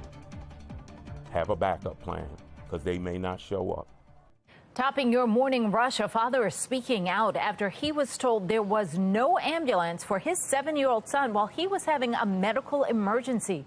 The president of the Baltimore Fire Union tells Fox 45 News the city's EMS system is one of the busiest per capita in the entire country, and they currently cannot meet their demands. Fox 45 News is waiting to hear back from the Baltimore Fire Department on how often this is happening in the city and how many more ambulances are needed to meet current demands. In Anne Arundel County, 2 stolen vehicles police identify 4 teens who took them, and they are too young to drive. Olivia Dance is joining us live now. Olivia, what can you tell us about how this all unfolded? Yeah, Tom, so Anne Arundel County Police said that those teens, 3 girls and 1 boy, face several charges, including auto theft. Now, this all unfolded outside the apartments on Juneberry Way, which is in Glen Burnie. And according to police officers were checking that area on Tuesday night. That's when they came across a 2016 Hyundai sedan, which they said was parked halfway outside of the parking spot. They then saw 4 of the teens get out of the car and go inside one of the homes at the apartment complex. And then police discovered the vehicle was stolen and then found another vehicle parked in a different spot that they also determined was stolen. Police then arrested the teens, 2 of them only 14 years old, the other 2 15, but all of them way too young to drive. So coming up in about 15 minutes, we'll take a closer look at the uptick we're seeing in juvenile crime. Back to you. Concerns continue over the way the city's youth curfew is being enforced. This after vandals attacked one of the vans with volunteers inside, trying to enforce that very curfew in South Baltimore. It happened over the weekend. Shannon Lilly joins us now live with what comes next for the enforcement plan. Shannon? Well, the plan continues on exactly as it is, Patrice, at least as far as we know. The mayor saying there won't be changes to protocol, at least for now, to the city's youth curfew. Critics argue that he's downplaying the whole incident. It happened late Saturday night when these volunteers were in a van. That van got hit by vandals. They shattered the back window. And so there are a lot of concerns as we move into another weekend with this curfew. So stay with us, because in 15 minutes, we're going to hear from a law enforcement official why he says this whole plan is just risky. Now back to you. This morning, we are on weather alert for this right here. Look at that poor air quality sweeping the East Coast because of Canadian wildfire smoke. You're taking a live look from Frederick, over 70 East. Smoky conditions like this are why we're in that code red quality alert. You can barely see through that. Visibility really, really low. Taking a look at the impacts from the wildfire smoke north of us. On the left, you were taking a look at the time lapse of New York City from the World Trade Center just yesterday. You see the orange haze. You probably see that on your social media. Smoky skies also from Ottawa, Canada on the top, and then Syracuse, New York on the bottom right. We could tell you those are anything, some of those shots, because you can't see anything through the smoke. We've got meteorologist Amy Aronson here taking a look at the forecast. Yeah, baseball games were canceled up there yesterday. Schools were canceled. Here, outdoor activities being canceled. And you can see the reason why by looking at any of our camera shots this morning. This one has definitely gotten worse. You can barely see anything right now. It's hard to tell if it's the Inner Harbor or Towson. Technically, it is Towson. Visibilities are way down, courtesy of the smoke and the haze we're dealing with right now. Temperatures, although pretty insignificant today, starting off comfortable, upper 50s, low 60s to start things off. Remember, really good idea to not spend a ton of time outside because we are in the thick of it now. The densest smoke is pushing through our area. And this is all courtesy of what's happening well north of here. Not only do we have Canadian wildfires, we've got this area of low pressure. That's what's circulating that smoke and funneling it our direction, now reaching us right here in Maryland, reducing visibilities and causing health issues. I know yesterday I had some friends in New York and they were saying we have headaches from the smoke. So if you are suffering from a headache, this could be the reason why. Code red air quality alert ongoing for central Maryland. That's the red here on the map. That means everybody should avoid time outside today if possible. If you are included in the orange, this applies to people who are sensitive to breathing issues. Anyone with asthma, you also want to avoid being outside today if you're in southern parts of the state, across the bay along the eastern shore. Future smoke shows a little bit of relief coming later today. We're still moderate as we head through midday and through lunchtime, but it looks like by sunset this evening, much of an improvement across our area, and that continues overnight. Moderate smoke makes a brief comeback with another plume of smoke pushing through tomorrow morning, and that should wrap up right around midday tomorrow. So as you plan out your day today, plan on the haze and the smoke dominating the day. That means inside plans are your best bet. Temperatures in the mid and upper 70s this afternoon. For the weekend, we get a shot at some much-needed rain. It's not a big chance, but some spotty late-day showers tomorrow. That should help clear things out for the weekend. The weekend looks much better for pool time and anything outside. Low 80s on Saturday, upper 80s on Sunday, so a hotter day to close out the weekend. Best day for outdoor activities. Today, we're weather alert because of the smoke and because of the haze, so remember everything you did yesterday. Do it again today. Close up your car and your home windows and stay inside. Crank the AC. We are tracking some spotty late-day showers and storms tomorrow. After that, you're in good shape this weekend. A better chance for some much needed rain come Monday, and the showers will actually linger through Tuesday. Temperatures will stay warm next week, a long stretch of the 80s that take us all the way through next Wednesday. Tom, Patrice? This summer. Well, before we get to that, let's talk about what's going on out there on the roads. Yeah, you're taking a look from our Len Stoller Traffic Network, and you can see the Francis Scott Key Bridge where that smoke that Amy was just talking about, it seems like it's getting worse every time we come back to take this shot. We're going to continue to monitor this and just kind of give you looks throughout the morning as you see the smoke from Canada is still very thick around Maryland. This summer, Baltimore is welcoming some new outdoor dining rules. Still to come, what a parklet is and how this might take up some pedestrian areas. I'll take local Jeopardy contestants for 200, please. Coming up in our 9 o'clock hour, who is the man from Pasadena making his debut right here tonight on Fox 45? And as smoky and messy as it is outside, I'm not even sure a coffee break is going to help today. No, I mean, it's smoky in here in the studio, and we're coughing every break. Right. Coffee usually cures everything. Just be safe today.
We are under a code red air quality alert as smoke from the wildfires burning in Canada just blanket the DMV for another day. Now, we've learned that President Biden spoke to Canadian Prime Minister Justin Trudeau, offering assistance fighting the devastating and historic wildfires burning in his country. The White House says the president has ordered federal firefighting assets to be deployed. Smoke from those fires is reaching unhealthy levels in many cities. Millions of Americans on alert. The conditions are causing flight delays at major airports and postponing sports events in some cities. That smoke from Canada covering us here, too, in Maryland, the capitals of both U.S. and Canada, in an unhealthy haze. The smoky conditions are expected to last the next few days while wildfires in Canada are continuing to burn. We have live team coverage this morning on this weather alert day. In just a few minutes, Megan Gillen will be joining us from the Live Center with the national impacts these wildfires are having. Before that, meteorologist Amy Aronson will have more on the conditions that we are seeing and feeling right here at home. We want to begin with Joy Wang from our Sinclair sister station in Washington, D.C. She has more on what the conditions are like in Washington. Air quality is so bad that after doing really live shots all morning, I can feel it in my lungs right now. My chest feels pretty heavy, and when I was running out the door this morning, I forgot to bring my N95 mask with me. Thankfully, my photographer, Mike Rudd, he brought me one, and experts say if you have to be outside today, this is really the way to go, because the best thing to do is to stay indoors with those windows closed and that AC on, because of the condition outside is just so terrible. In fact, to give you an idea of just how hazy those conditions are, as the sun was coming up earlier this morning, we could not see the Washington Monument. It felt like it had been erased from the skyline. Right now, though, you are still seeing just kind of the outline of it, really just a dark shadow, if you will, in the distance. And so that just gives you a pretty good idea of just how bad the air quality is out here. Let's get you now, though, to some video from yesterday. Our drone photographer, again, Mike Rudd, showing you what the haze looks like from a distance. He went to Plains, Virginia and Stafford, Virginia to get these shots, and that really gives you a good idea of what that code red air quality looks like, which is also what we're seeing today. Now, I spoke with a pulmonologist about what to do, and he says even if you don't have any underlying heart or lung conditions or asthma, code red means we all need to be staying inside. If not, we're likely to experience symptoms like watering eyes, coughing, shortness of breath, fatigue, headaches, and even chest pain from that poor air quality. If your symptoms aren't getting better, like you have an inhaler at home, you've used it, your symptoms are worsening despite the use of an inhaler.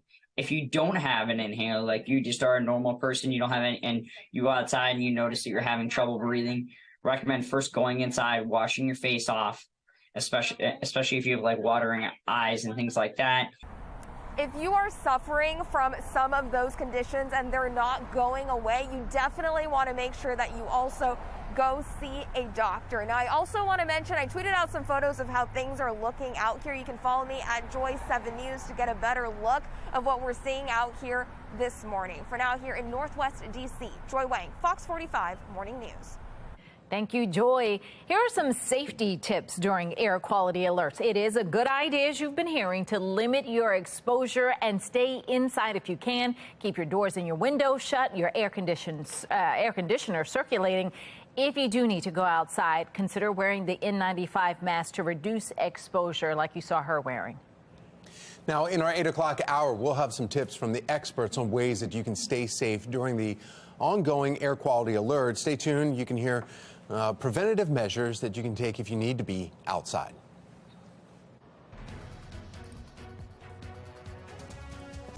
And we are looking at a code red air quality alert today. I'll let you know exactly how long this is going to last in a couple of minutes. In Anne Arundel County, 4 teens too young to drive arrested for car theft. I'm Olivia Danson. Coming up next, we'll take a closer look at the uptick in juvenile crime.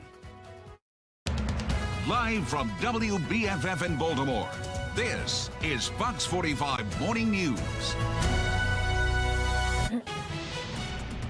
You're taking a live look right now as we are in this weather alert day. That is the harbor.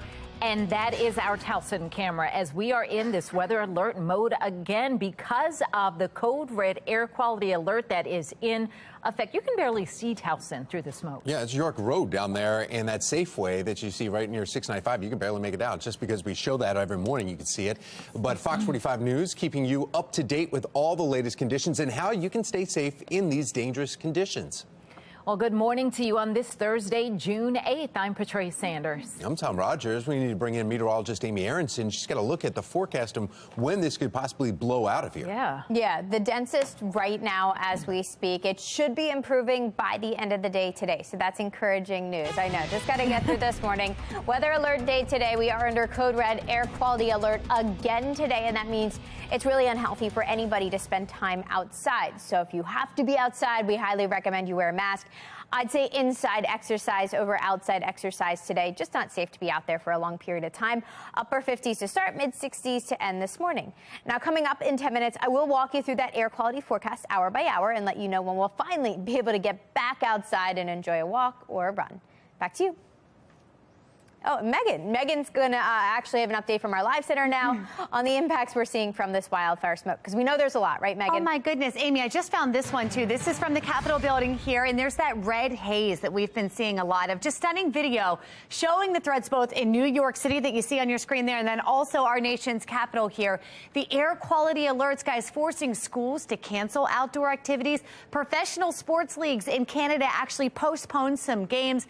The smoke even triggering some flight delays at some of the busiest airports in the country now. We want to take you live to State College, Pennsylvania. This is an area that's been getting a lot of attention here lately. You can see the haze there. This is right through Beaver Avenue and Allen Street, one of the central parts of Happy Valley there this morning.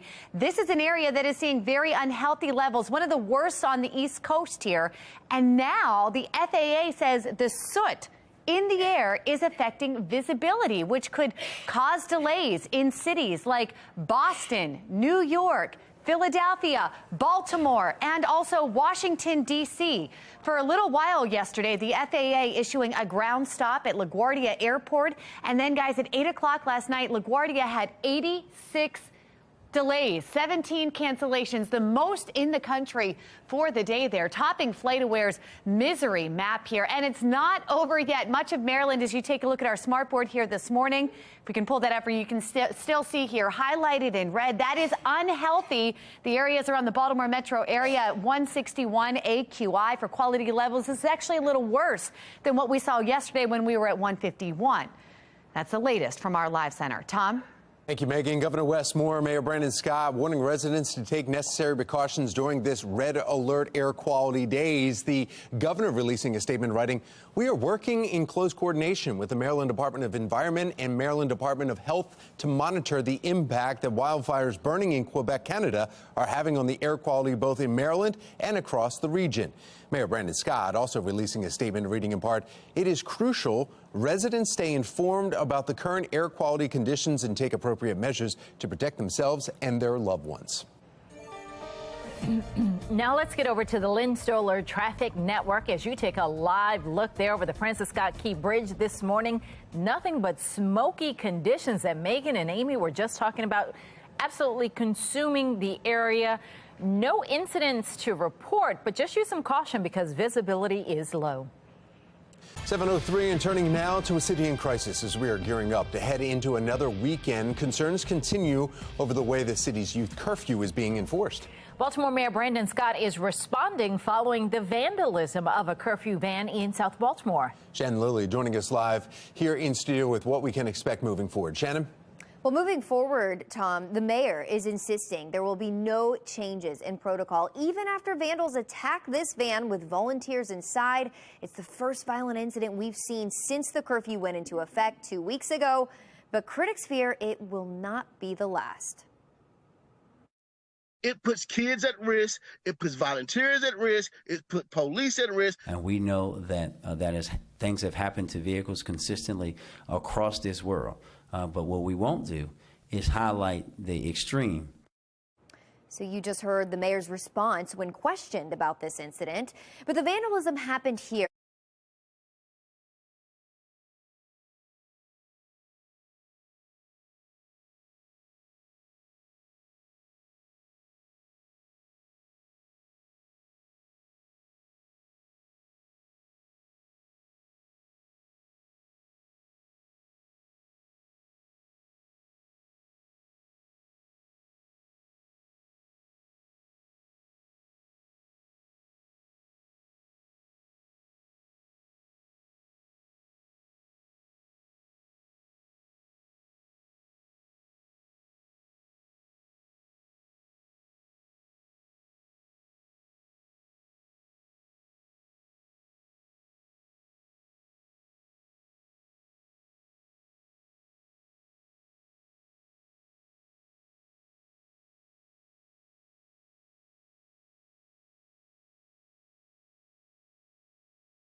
Fox 45 News, winner of 17 2022 Regional Emmy Awards, more than all other Baltimore news stations combined. 7:14 on this weather alert. We are still dealing with the smoke and the haze. You can see it down covering the Inner Harbor right now. You can't see the sun, although that is making an appearance early this morning, starting off close to 60, ending up close to 80 today. Air quality alert continues for us today, and that means everybody should avoid time outside if possible. You want to close up your windows both at home and when you're traveling today in your car, too. You don't want the smoke traveling inside where you are, of course. And we are looking at that haze continuing through much of the afternoon. It will still be warm today with high temperatures ending up in the upper 70s. We are looking at that air quality index up to 161 today, putting us in the unhealthy category for everybody. The good news is tomorrow looks like an improvement, back in the moderate category, closer to 99 and then 89 by the start of the weekend. So better for outdoor activities at that point. Here's a look at where the wildfires are underway up in Canada, up in Quebec. But that smoke is funneling southward and now reaching us here in Maryland. That's all the gray you're seeing here on the map. So that's what we're currently dealing with. We've got an area of low pressure also up to our north. That's what's helping circulate that smoke and sending it our way, so shoving it our direction. A very stagnant air pattern. Not much has changed here, and that's the reason why the smoke has really settled in across the mid-Atlantic region and now for us here in the Baltimore area. So if we take a look at the forecast over the next couple of days, we are looking at dry conditions today, but tomorrow we finally get in on some much needed rain as that disturbance presses in from the north. A brief chance for some spotty showers Friday afternoon, Friday evening. So hopefully that'll wash out some of the smoke, clear out the atmosphere, and allow things to dry out as we get into the weekend. So today, weather alert because of the smoke and the haze. High temperatures end up awfully close to 80. I am tracking some late day showers and even a few storms tomorrow, which would actually lend us a helping hand. We're also dealing with moderate drought conditions on top of all of this, so we actually need the rain. Not getting any of it Saturday and Sunday. Temperatures will be warming into the low 80s on Saturday, upper 80s by Sunday, so hotter by the end of the weekend. Early next week, some showers and storms on Monday, so some more much needed rain, and some showers will actually linger through Tuesday. Temperatures will be staying nice and warm and actually near average all the way through next Wednesday. We're in the mid-80s. Remember, you can always use that QR code at the bottom of your 7-day forecast. If you want to use it, just scan it with your phone, and it's going to take you right to our WBFF weather app. You can also get all these weather updates there. Patrice? All right, Amy, thank you. Looking now at our Lindstoller traffic network as we take a live look over the Francis Scott Key Bridge. This is what you're seeing as you step out the door today. Smoky conditions. Visibility is low. Throw on a mask if you're heading out. It is really bad out there, and just be careful on the roads.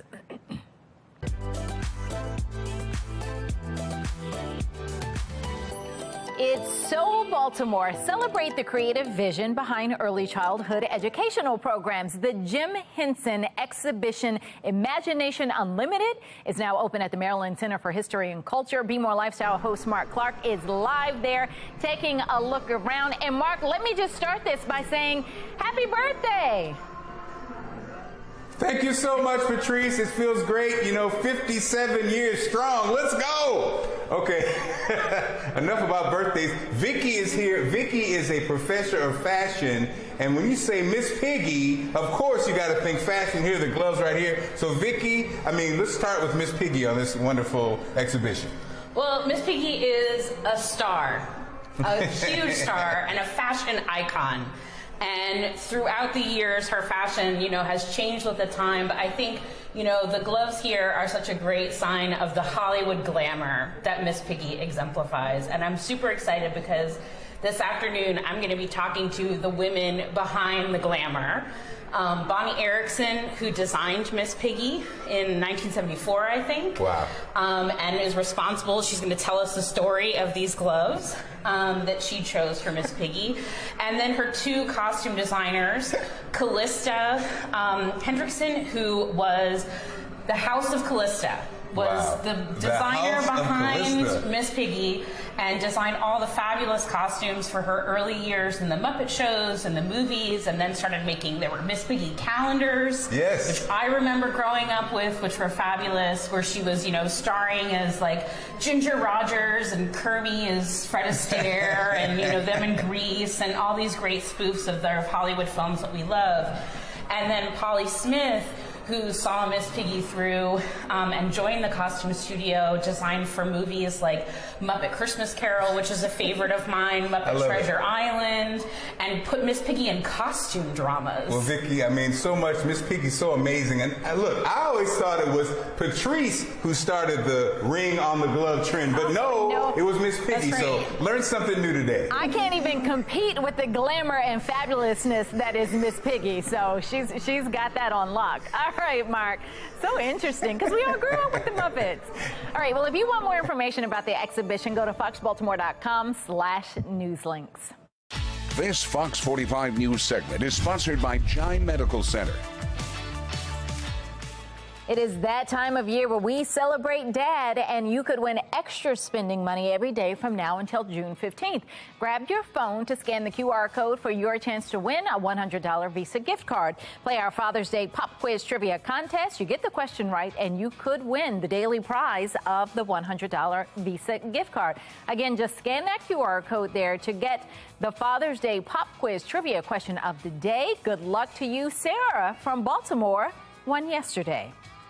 We are on weather alert this morning due to poor air quality. Still ahead in our 8 o'clock hour, we're going to speak live with a pulmonologist about who needs to stay inside and what you need to do if you have to spend time outdoors. 7:20, you're watching Fox 45 Morning News, all local, all morning.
.723, poor education scores has the Maryland NAACP demanding action for intolerable situation where salaries and budgets go up, but the actual academic outcome is decreasing. That's a quote from an NAACP member. They're calling a meeting with local and state school leaders next Thursday and Friday. Well, joining us now, spokesperson for PEACE, or People for Elected Accountability and Civic Engagement, Morgan. Good morning, Euripsy. Good morning. Why now? Why not 5 or 10 years ago? The scores have been horrible. Look, that's a great question, and we plan to monitor what's going on at the conference in which they've invited state leaders to be a part of that conversation as well. The organization that I work for, Peace, is People for Elected Accountability and Civic Engagement. This is one of the things that we have been asking. The amount of money that has been pumped into, particularly the Baltimore City school system, but also the Prince George's County school system, which is the other school system that's cited by the NAACP, and questioning why is there so much money going into, why has there been so much money going into these school systems for almost a decade and no results? Yeah, and we keep seeing the scores actually plummet. Now, if you take out COVID, they're saying they were dropping before COVID hit, so the scores shouldn't even count there. Is this African American race issue, or is this something just because that's where the groups, I guess the population is more much more much more intense there in these certain, like Prince George's County, Baltimore City? Or is this a racial issue? Is this a component of race here? I would hope not, because when you look at the situation, particularly in Baltimore City, all of our leaders are African American. There are black leaders. And so we would certainly hope that this is not a reflection of race. And I think it's, as most people know, and as we completely understand, black children can learn just as well as white children, just as well as Hispanic children. It is the attention that is put onto these children, the resources that are allocated. But when we look at the highest paid members of academia, it's in Baltimore City. The superintendent makes well over $200,000 a year, and the salary continues to balloon. And yet the results that we're seeing are lower and lower. And the idea that, we can just dismiss COVID, let's be honest, in Baltimore City, the mayor and other city officials purposely kept the jurisdiction closed for longer than other local neighboring jurisdictions. They were open in Anne Arundel County far before they were in Baltimore City, and we were yelling at the time, this is going to affect the children in the school system, and it certainly has. Private schools, Catholic schools were open, some of them the entire time, never shutting down. Exactly. When we look at this, though, the meeting it's scheduled for next Thursday and Friday. What if school members don't show up? They're just asking. The NAACP is asking them to show up at Liberty Heights, but if they don't show up, or even if they do, what do you think the outcome will be? Well, this is why, again, like the organization that I work for, Peace, exists, because I don't know if they're going to show up. And in all likelihood, they could do what they have done for the last decade, and that is ignore the calls for action, ignore the calls for accountability. And that's why you need organizations and people who are willing to take action when they do ignore those requests for conversation, right? And that's why I think it's very important that members of the public stay engaged, that they understand what's going on, and that there are organizations out there who are willing to take these public entities to task when they refuse to do what we need to do for our children, and that's educate them. What would Peace do if nobody shows up from the school board or any of the local or state leaders in the school industry? Well, look, I'll tell you, Peace last year was very successful in getting term limits passed, and that was over 70% of Baltimore residents who said, this is what we want. And so I think we found that ballot initiatives are a great resource for the public when our education leaders or when our elected officials choose to ignore us. And I think, that may be a route that we choose to take in the future. Ripsy Morgan with Peace, thank you so much. We appreciate it. Thank you. Sure. Well, we are waking up to hazy, smoke-filled skies due to the Canadian wildfire that's spread all across our region. Meteorologist Amy Aronson letting us know how long we'll be in code red. And we'll let you know how the city's responding during the ongoing air quality alert and how Baltimore's air compares to other affected cities. You're watching Fox 45 Morning News, all local, all morning.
Live from WBFF in Baltimore, this is Fox 45 Morning News. Taking a live look over the harbor and the Towson area as our cameras are showing you the conditions outside. This is why we're in weather alert mode again this morning due to the code red air quality alert that is in effect. And Fox 45 News is keeping you up to date with all the latest conditions and how you can stay safe in these dangerous conditions. Well, welcome back to all of you on this Thursday. Coming up on 7:31, I'm Patrice Sanders. I'm Tom Rogers, and we need to find out exactly when the smoke will leave because we're seeing a lot of schools have canceled outdoor activities yesterday. It looks like some of them again today. Makes sense. We've got meteorologist Amy Aronson here. Yeah, code red air quality alert. It means nobody should be outside. So that applies to everybody, kids, even people who are healthy. You don't want to take a run in this. We've got the smoke. We've got the haze that we're up against, and that creates health issues. Lots of coughing. If you're having a headache, this is probably the reason why. We're looking at very unhealthy conditions around the Baltimore area, actually around the entire state. Out towards Westminster, they are just now dipping into that purple color. That means hazardous conditions expected there. So that dense stuff, yeah, that's still pushing our direction. So unfortunately, it looks like we are still in the thick of it right now, and this will continue through the remainder of the morning. We're close to 60 degrees in a lot of locations, but temperature's really not a big deal today. What we're tracking are air quality instead. As you head out to the bus stop with the kids, maybe limit your time out there if you can. Maybe wait in the car, wait in the house to limit your exposure to the haze and to the smoke. We will end up in the upper 70s by the end of the day, but by pickup time, still dealing with some lingering haze. Now, coming up in 10 minutes, I'll show you when we will see an improvement from this and what it means for all your weekend plans, too. Tom? Thank you, Amy. Let's take a look now at your Lens Solar Traffic Network, and we've been showing you the Francis Scott Key Bridge all morning long. It actually looks a lot better. You can see the top of the bridge now. Just by following those light posts, we can kind of gauge how bad the smoke is in the area. Earlier, we could probably just see about 5 or 6 light posts deep. Now it looks like you can see all the way up to the crest of the bridge. Maryland's attempt to overhaul public education has hit roadblocks, falling weeks behind their schedule. As Project Baltimore's Chris Papps explains, implementing the blueprint, also known as the Kerwin Plan, has been riddled with problems, including power struggles and complaints over poor leadership. Are you concerned? Oh, yes, I certainly am. Ike Leggett knows the stakes and expectations are high. We need to get this right, and we don't need to have mistakes early in the process. In 2021, Maryland's legislature passed the blueprint for Maryland's future.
Across the Northeast right now, some people experiencing the worst air quality in more than 20 years. Megan Gillen is at our live center with new warnings coming from doctors this morning. Megan. It's just incredible, guys. Much of Maryland, take a look. I mean, still highlighted, majority red here. That is for unhealthy alerts. The orange, by the way, is unhealthy for sensitive groups. So many people still dealing with this. As we look in the Baltimore metro area, guys, we're at 161 air quality index here. That is worse than what was recorded yesterday at 151.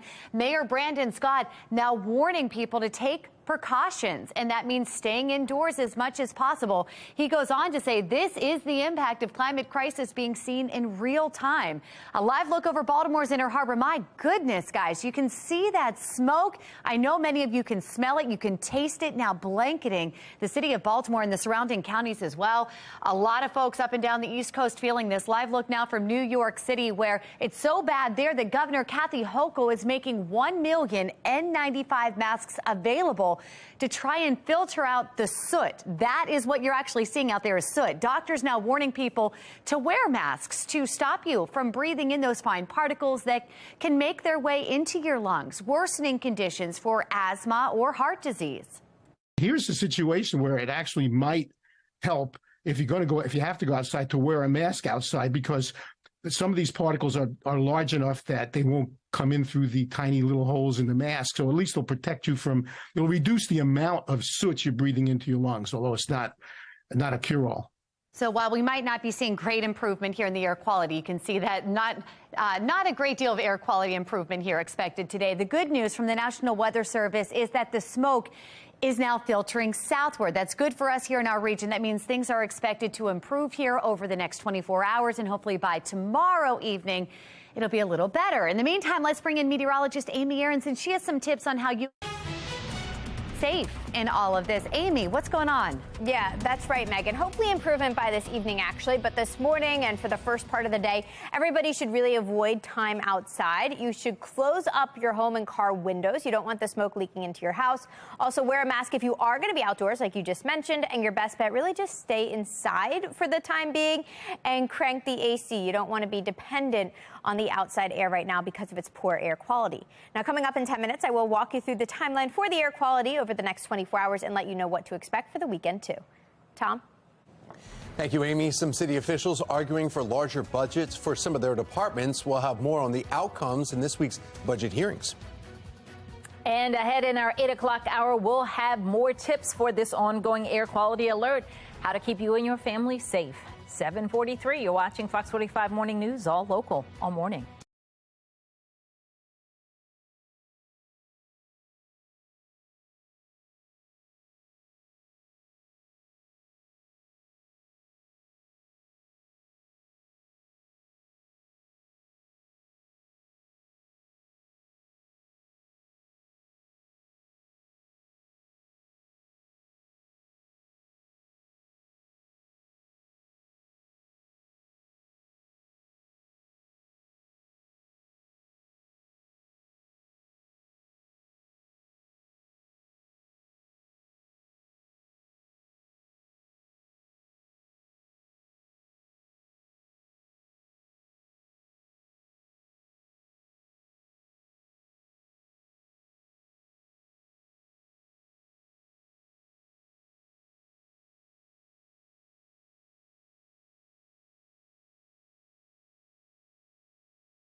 This week's budget hearings in City Hall brought out many departments who argue for larger budgets, but one of the meetings involved Monzi, and with it, 2 positions that are now approved and come with a hefty pay.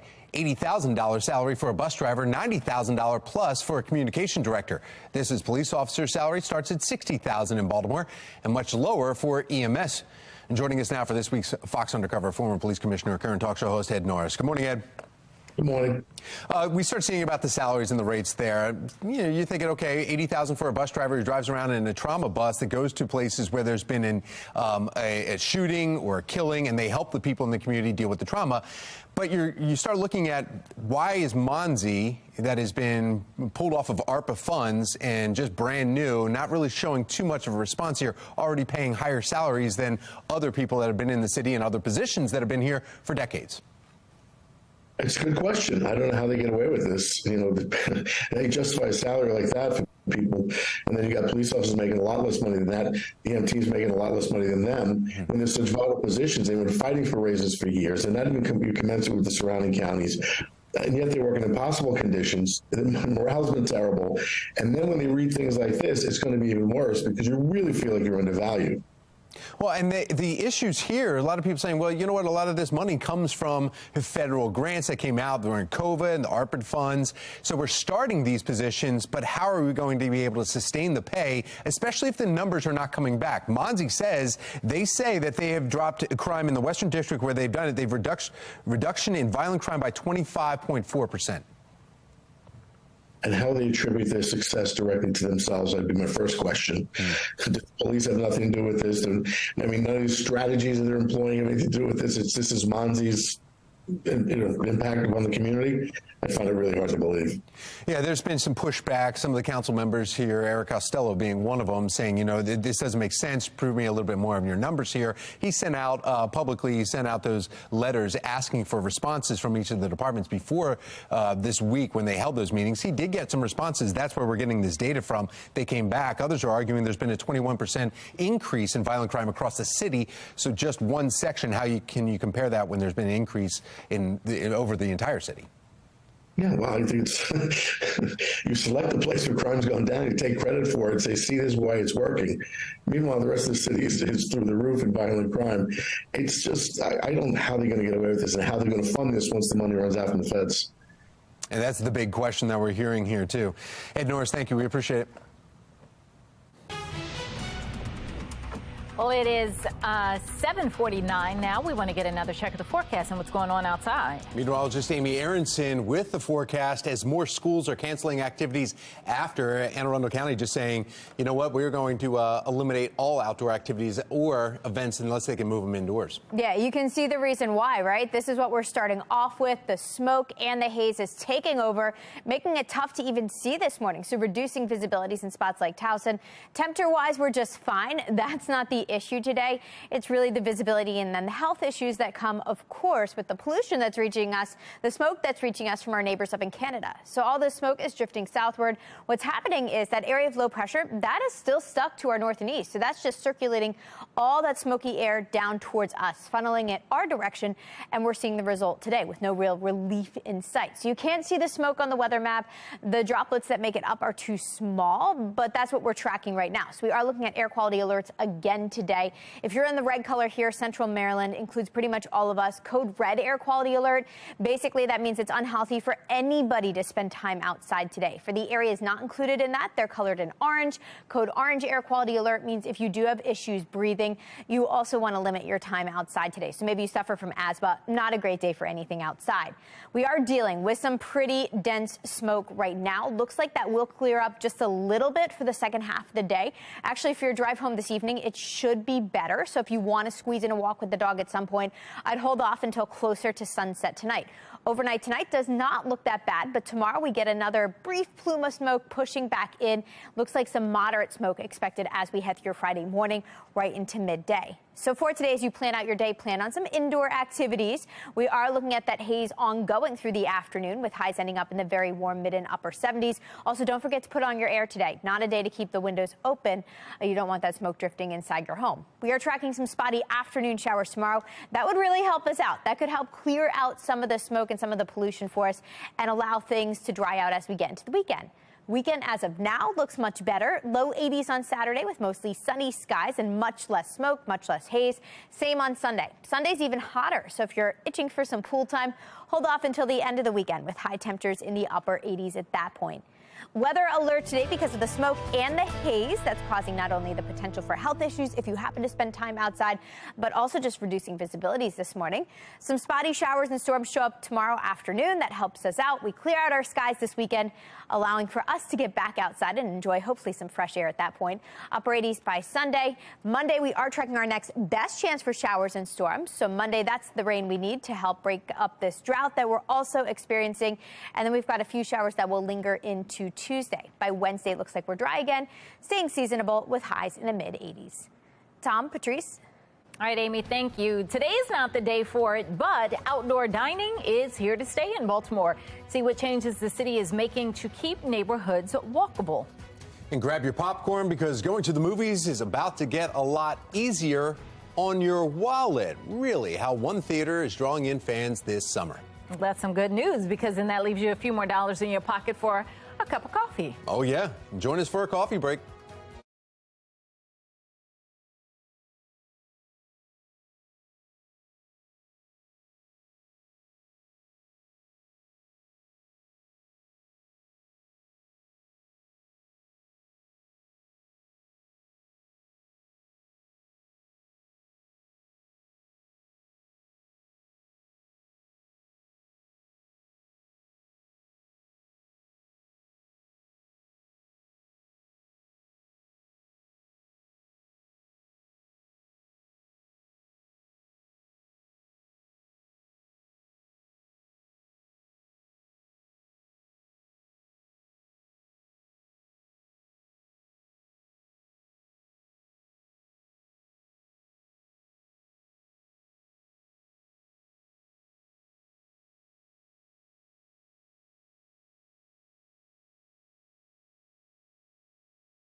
$7:55, and we have some breaking news. Just getting information into our newsroom about Mayor Brandon Scott holding a public safety announcement at 9 this morning, just a little over an hour.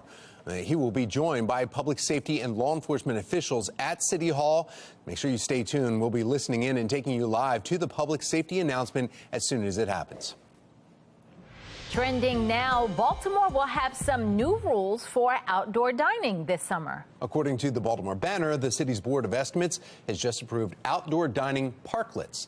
The permanent restaurant seating in public spaces like streets and sidewalks. The city will charge restaurants more for curbside space in areas with higher equity scores. The move aims to prioritize pedestrian safety and walkability. New policy takes effect July 1st. Movie fans, well, you have a reason to be excited this morning because going to the theater just got a lot cheaper. That's always good news. AMC moviegoers can watch family-friendly films for $5 on Saturdays, $3 on Wednesdays. It's part of AMC's Summer Movie Camp program, which goes until the end of August. Theaters will feature one movie a week for 13 weeks. The offerings include classics like Shrek 2 and then some newer releases like Sonic the Hedgehog 2. For Anne Arundel County teenagers accused of auto theft, and they are not even old enough to drive. More on the charges they're facing. That's coming up in our 8 o'clock hour. 7:57 is the time. You're watching Fox 45 Morning News, all local, all morning.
We are tracking air quality issues again today. Actually, the worst happening as we speak. I'll let you know when things are going to clear up in a couple of minutes.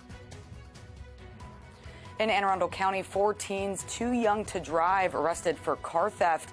I'm Olivia Danson. Coming up next, we're taking a closer look at the uptick in juvenile crime.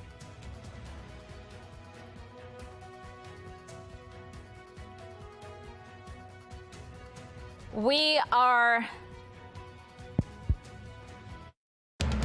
live from WBFF in Baltimore. This is Fox 45 Morning News. We're taking a live look on this weather alert day. Over the Inner Harbor. We're in weather alert mode this morning because we are once again in that code red air quality alert. As you see over the harbor, so hazy there. We will continue to monitor the conditions all morning long and keep you up to date. Well, welcome back on this Thursday, June 8th. I'm Patrice Sanders. I'm Megan Gillen. We want to bring in meteorologist Amy Aronson. That shot certainly showing the haze and the pollen covering it as well. We had a double whammy there for breathing. Yeah, and we're under a moderate drought, too. So it's just been really dry. You've got the smoke to add in with it. Not a good situation for us today. A lot of issues that come with this. Code red air quality alert is what we're dealing with for most of us. If you are in that orange color, that means code orange there. But either way, just your best bet is to stay inside and avoid being outside as much as possible today and being exposed to the smoke. So not the day for outdoor exercise. Take your workout inside today to the treadmill, really at any point, because we are dealing with that ongoing haze for at least another day. Temperatures will end up in the low 70s by the end of the morning. Also, don't forget to keep your air conditioning on, not the day to open up the windows. Now, coming up in 10 minutes, I'll let you know when we should see an improvement with our air quality and what we are looking ahead to for the weekend also. Back to you. All right, taking a look now at your Lynn Stoller traffic network, and this is the Francis Scott Key Bridge. Actually starting to look a little better, but this is by no means what your morning commute should look like. You see all the haze there from the smoke. Just not a good morning out there on the roads as far as that, but no incidents to report, so that is the good news. This morning, millions of Americans are facing hazardous conditions as the wildfire smoke from Canada that we've been seeing chokes cities across our region. Let's get right to Tom Rogers at our live center with what we're facing today. Tom. Yeah, Megan Patrice, we just showed you that image that was from Francis Scott Key Bridge here in Maryland. Well, look, just a little bit south of D.C. This is our capital. And as you can see on the left side of your screen, this is footage from New York City yesterday. In fact, I have a shot of New York here. I want to show you that one. This is a this morning shot here of New York. You can see Manhattan. You can barely even make out the skyline behind me here.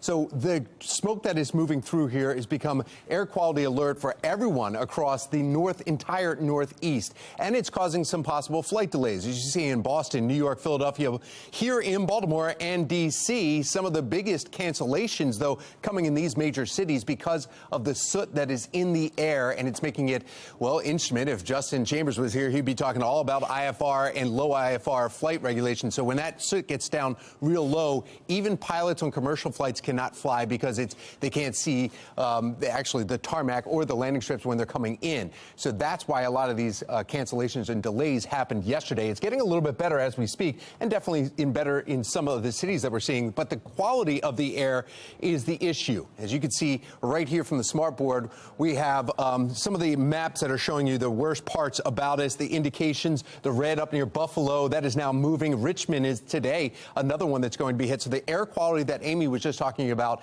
is the issue, and you can feel it if you spend any time outside here in Maryland. In fact, a lot of schools in our area are canceling any outdoor activities like they did last night. They're doing it again today. So we'll see. Hopefully this will be blowing through here and moving out of our area, and as it's moving south, by tonight we will have some relief, and then hopefully by this weekend, the smoke will be gone. Of course, we still need to find out exactly how Canada is handling those wildfires. We heard earlier President Joe Biden has offered some assistance there. So we'll take care of those wildfires in Canada, and then the smoke hopefully will stop here and help everyone out across the entire Northeast. But stay indoors, as Amy was just reminding everyone. Megan Patrice, that's the latest from our live center.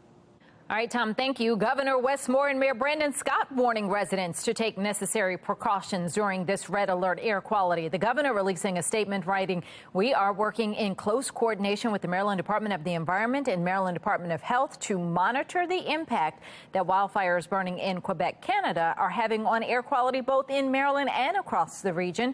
Mayor Scott also releasing a statement reading in part, "It is crucial that residents stay informed about the current air quality conditions and take appropriate measures to protect themselves and their loved ones." And make sure you stay with us throughout the morning as we track the air quality concerns ahead in our next half hour. We're going to speak with a pulmonologist about who needs to stay inside and what you need to do if you do have to spend time outdoors.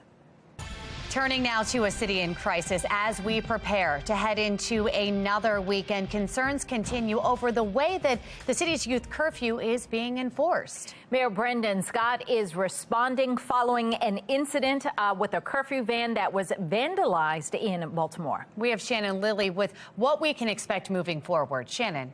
Well, moving forward, Megan and Patrice, the mayor says there will be no changes to protocol for the city's youth curfew, at least for now. This comes after those vandals attacked that van with the volunteers inside. And now this was the first violent incident that we've seen since this curfew took effect 2 weeks ago, but critics worry it won't be the last. It puts kids at risk. It puts volunteers at risk. It puts police at risk. And we know that things have happened to vehicles consistently across this world. But what we won't do is highlight the extreme. Heard the mayor's response when questioned about this incident. The vandalism happened here on Denham Circle in Cherry Hill just before midnight Saturday night. According to the mayor's office, volunteers were trying to park the van and engage with a group of young people when it was hit by something that shattered the back window of the vehicle. Now, fortunately, no one was hurt. But remember, in order to enforce this curfew, the city is relying less on the police department to do the enforcement and more on these volunteers to come in and work with these young people. And that's a strategy, Megan and Patrice, that some critics say is very risky. So, Shannon, now at this point that there's been an incident, is law enforcement saying anything now about the strategy and how this is all playing out? Well, we did hear from the president of the police union, Patrice, and he is reiterating that this is a risky strategy. In fact, we did get a statement from him that we do want to take a look at right here. It says some of these juvenile curfew violators are, in fact, criminals. Some don't hesitate to violently engage with the police. Why would they hesitate to do the same with a volunteer? So again, as of now, no changes to this curfew. And as far as we know, no arrests were made in this incident. Reporting live in the studio, I'm Shannon Lilly. Patrice, Megan. All right, Shannon, thank you. One of the drivers charged in relation to a work zone crash killing 6 people is expected in court today. Coming up in our next half hour, what we can expect as the suspect goes in front of the judge. And 4 teenagers accused of stealing 2 vehicles in Anne Arundel County, but they're not even old enough to drive. Still ahead, the call for accountability and the uptick in juvenile crime. And Westminster down to 1 mile visibility right now because of the smoke and the haze. I'll let you know when conditions should improve later today in a couple of minutes. It's 8:08. You're watching Fox 45 Morning News, all local, all morning.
Turning now to counties under pressure. In Anne Arundel County, there are 4 teenagers who are accused of stealing 2 vehicles, and they're not even old enough to drive. Olivia Dance joins us now with more on the calls for accountability when it comes to juvenile crime. Olivia. Yeah, Megan and Patrice, Anne Arundel County Police tell us that those teens, 3 girls and 1 boy, face several charges, including auto theft. Now, this all unfolded outside the apartments on Juneberry Way, which is in Glen Burnie. And we spoke with one neighbor who had just pulled up to his home and saw the commotion. I thought it was my mom, so I had to my mom, so I rushed out to see was my mom okay, but she was good. Several Anne Arundel County police officers had gathered in the parking lot, and according to police, officers were checking the area on Tuesday night when they saw a 2016 Hyundai sedan parked halfway out of a parking spot. Officers say they saw the 4 teenagers get out of the car and walk into a home. Police then discovered the vehicle was stolen. Another vehicle parked in a different spot also stolen.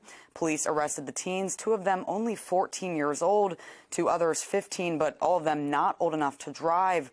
Law enforcement agencies in the area say there's been an uptick in juvenile crime, and Vincent Schiraldi, Secretary of the Maryland Department of Juvenile Services, spoke on this issue yesterday. Take a listen to what he said. I think that it needs to be some combination of what's been tried with this young person before and how serious their offense was. Some of it's data-driven, but some of it's common sense. Like, you can't over and over and over let somebody keep messing up. In the past, Schiraldi has said people as old as 25 should remain in juvenile court, but both the Anne Arundel County Police and the Harford County Sheriff's Office have been vocal about how the laws make it difficult to hold juvenile offenders accountable. For now, reporting live in the newsroom, I'm Olivia Dance, Fox 45 Morning News. A Baltimore teen is in critical condition after nearly drowning in a public pool. In our next half hour, the latest details and the condition of the teen.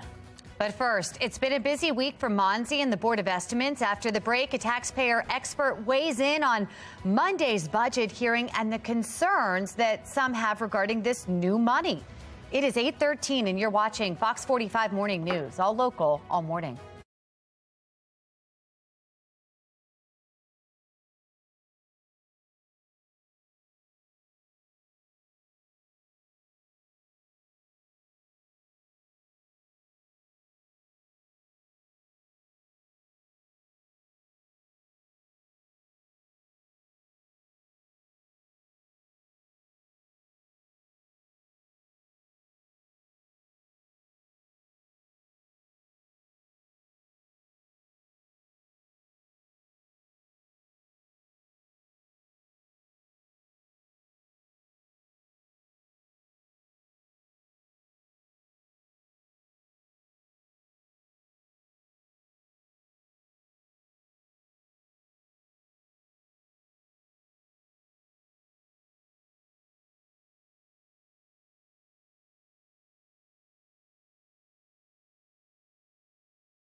It has been a busy week for officials at the Mayor's Office of Neighborhood Safety and Engagement with a budget hearing on Monday and the Board of Estimates approving $80,000 for a driver for the Peacemobile and $90,000 for a communications director for Monzi just yesterday. David Williams with the Taxpayers Protection Alliance is joining us this morning to discuss the hearing and the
It's So Baltimore. Get a behind-the-scenes look at what it takes to be a puppeteer. Learn more about the STEAM and engineering at the Maryland Center for History and Culture. Be More Lifestyle host Mark Clark is live with all of that. At least I think Mark is there. Hi, how are you? Hi, Patrice. I really love the show. You're my heart. You're my heart, Patrice. Anyway, Here is Mark Clark and Catherine Arthur. Thank you so much. Thank you so much. So I have Catherine Arthur here. Catherine. You do that very well. Well, do you have a background in puppetry? Well, you know what? I would look for a part-time job. So, I mean, we're talking about Jim Henson. I mean, you know everything there is to know about him. And tell us about him and the legacy that he left for us. So some of the viewers might remember some of Jim Henson's early forays into puppet theater if they watched Sam and Friends. But he also was really into creating commercials. So for some local brands like SK and for Cloverland Dairy. Wow. Also on the national level, we had Rolf as a spokesperson for IBM computers. Really, that was sort of how he got to start with it here in the Maryland, D.C. area. And we're standing by this device. You were talking to me offline saying that he knew how to use television as the platform to get the most out of the puppetry, right? Absolutely. Jim Henson, from the time he was a child, was just absolutely fascinated by, enamored of television, and wanted to see what he could do with it. So we're all accustomed to looking at screens, our phones, all the time. But in the late 50s and early 60s, that was really innovative. So what he figured out was he understood that the TV screen was really his stage. That Well, wait a minute, Catherine, hold on. We have to wrap up. Okay, I'm getting there. Okay, we gotta go. Sorry, Mark. Okay, sorry, Catherine. Thank you so much. Thank you. All right, guys, back to you, Matrice. Oh, that was so interesting. And you're doing a great job with that, Mark. Good job. But no part-time job. You're stuck with us here. All right, well, if you want more information about this exhibit, which is pretty amazing, go to foxbaltimore.com/newslinks. A new audit revealing concerns about how the blueprint money for education is being spent. That's ahead in today's Project Baltimore report. A teen's in critical condition this morning after nearly drowning in a Baltimore City public pool. Coming up next, hear the mayor's reminder on swim safety. You're watching Fox 45 Morning News, all local, all morning.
Live from WBFF in Baltimore, this is Fox 45 Morning News. Morning. We are on weather alert. Look at this. You can see the poor air quality sweeping across the East Coast because of the Canadian wildfire smoke. Live look from the Inner Harbor, because here in Maryland, we are in a code red air quality alert through tonight. You can't just see it, you can smell it as well. Thanks for waking up with us on this Thursday, June 8th. I'm Megan Gillen. I'm Tom Rogers. A lot of schools canceling events later on this afternoon, saying stay indoors, no reason to go out. So a lot of kids may not even be going out for recess today. I was actually supposed to be chaperoning a class walk to the park today for my 6-year-old, and that got canceled. Not happening. Yeah, No. It's because trying to keep everyone safe, but Yeah. end of school year, a lot of things will maybe not get moved indoors, may have to be canceled too. Yeah, meteorologist Amy Aronson here to see when this is going to move out of here. The end is near, but first, things are getting worse before they actually get better. I know, what a bummer. Outdoor things, just not a great day for it. We are dealing with some pretty dense smoke right now, very unhealthy across our region, actually hazardous up towards Westminster. That's that bright purple color you're seeing there. So this is worse than it was yesterday. Yesterday, we were just unhealthy. Today, we're actually a whole level above that, at least this morning. So the smoke, very dense currently, low 60s to begin right now. We should see some mixing of it later, so should see an improvement by pickup time at the bus stop. But for drop-off time, maybe hold the kids in the car a little longer so they aren't standing out in the haze and in the smoke. In 10 minutes, I'll let you know exactly when we should see an improvement and what we are looking ahead to for the weekend also. Tom, Megan. All right, Amy, thank you. We have some breaking news just coming in. Pat Robertson of the 700 Club has died. He created the Christian Broadcast Network and sought the Republican nomination for U.S. president back in 1988. You can watch the 700 Club every weekday right here on Fox 45 at 10 a.m.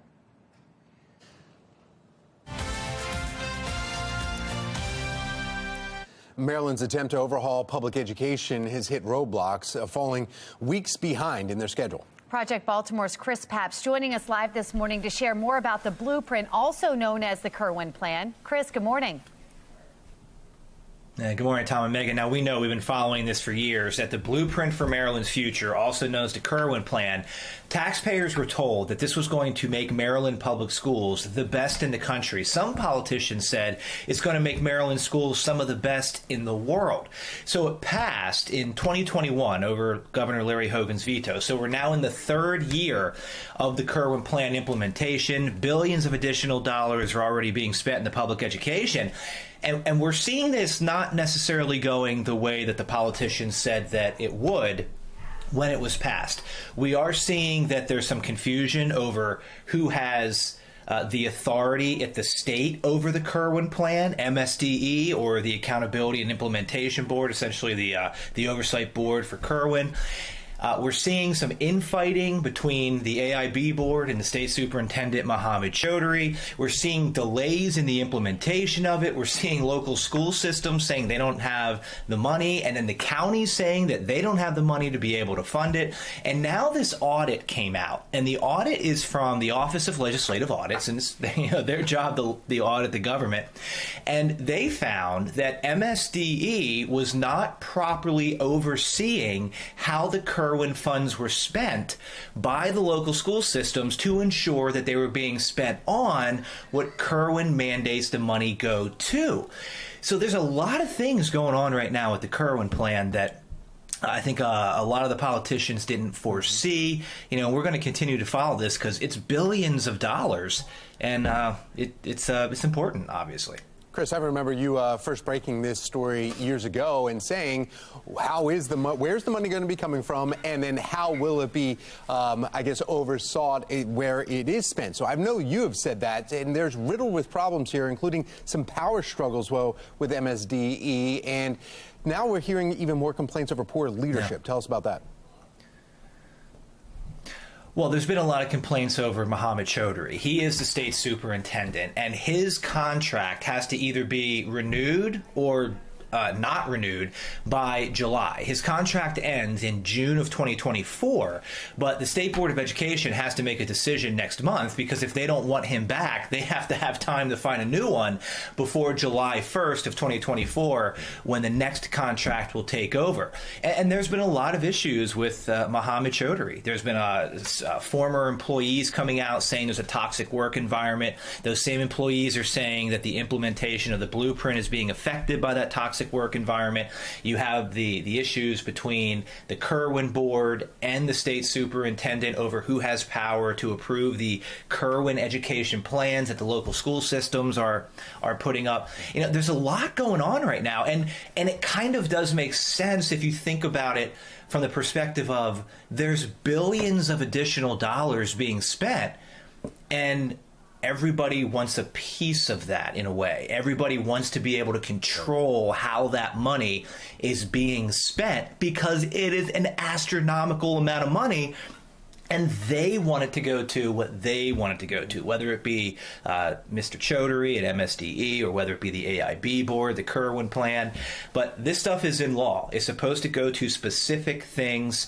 And it's just, I'm not going to call it a mess right now, Tom and Megan. I don't think this is a mess, but it certainly is not going the way that taxpayers were told that it was going to go, which is kids are going to benefit, it's going to go smoothly, we're going to have the best schools in the state, perhaps even the best schools in the country, perhaps even the nation. Not quite that yet, at least. Chris, thank you so much.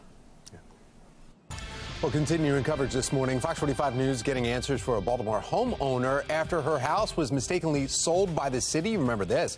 After our report first aired last week, the city is admitting their mistake. According to Baltimore City, the lien was placed on the home in Northeast Baltimore was actually meant for a vacant home across the street. The lien triggered a tax sale. We're told the city is correcting the mistake and the home is no longer at risk of foreclosure. The homeowner, though, had to pay nearly $2,900 in penalties. Her spokesperson, Dhruv Vignaraja, says admitting blame is only half the battle. They want the city to refund the money that she paid. It's not good enough to say something went terribly wrong. Part of your job in City Hall is to set things right. And so when you've explicitly acknowledged that you screwed up, to turn around and not say, we're going to fix it, that's really disheartening. In an effort of good faith, the home's new buyer has agreed to pay Crawford, the woman that's lost her home, back half of the fees that she paid. But he says the city should pick up the other half. Baltimore Mayor Brandon Scott speaks out about a youth curfew van that was vandalized. Coming up in our 9 o'clock hour, why he says there will be no changes and is leaving some left concerned. Weather alert pushes through Maryland this morning with intense smoke, causing that haze that you see and you will smell when you step outside. Still ahead, meteorologist Amy Aronson tracking when we could expect some improvement in our air quality. 8:38, you're watching Fox 45 Morning News, all local, all morning.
In a city in crisis, the weather is heating up and pools are opening for the season, but safety is now top of mind after a Baltimore teenager nearly drowned in a public pool yesterday. Olivia Dance joining us live now with the latest details and the condition of that teen. Olivia?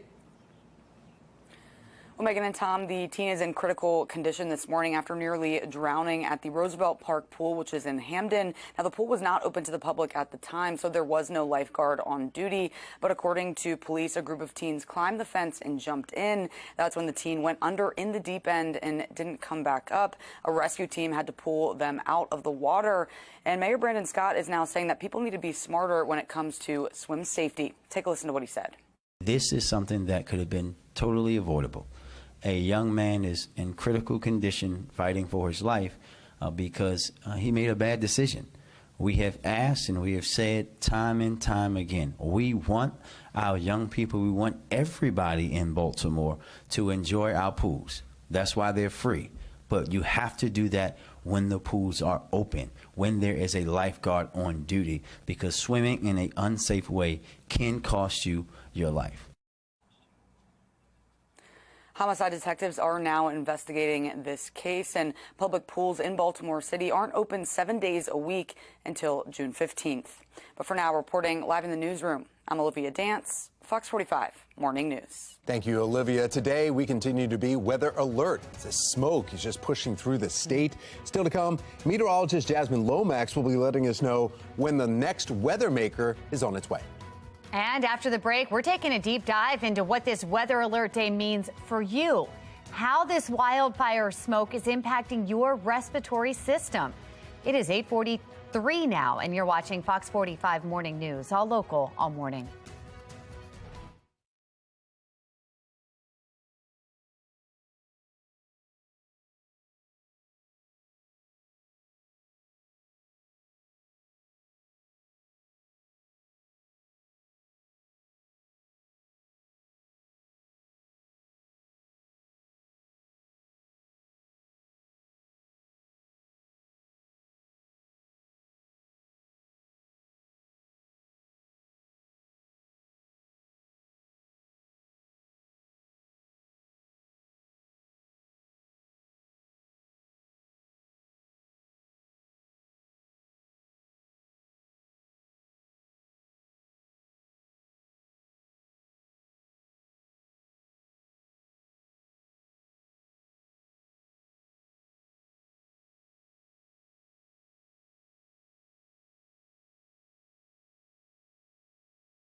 You just saw that live look from the Inner Harbor, the haze, the smoke. The majority of Maryland, including Baltimore City, is under a code red air quality alert because of Canadian wildfires, making the air unhealthy and even harmful for most of the general public.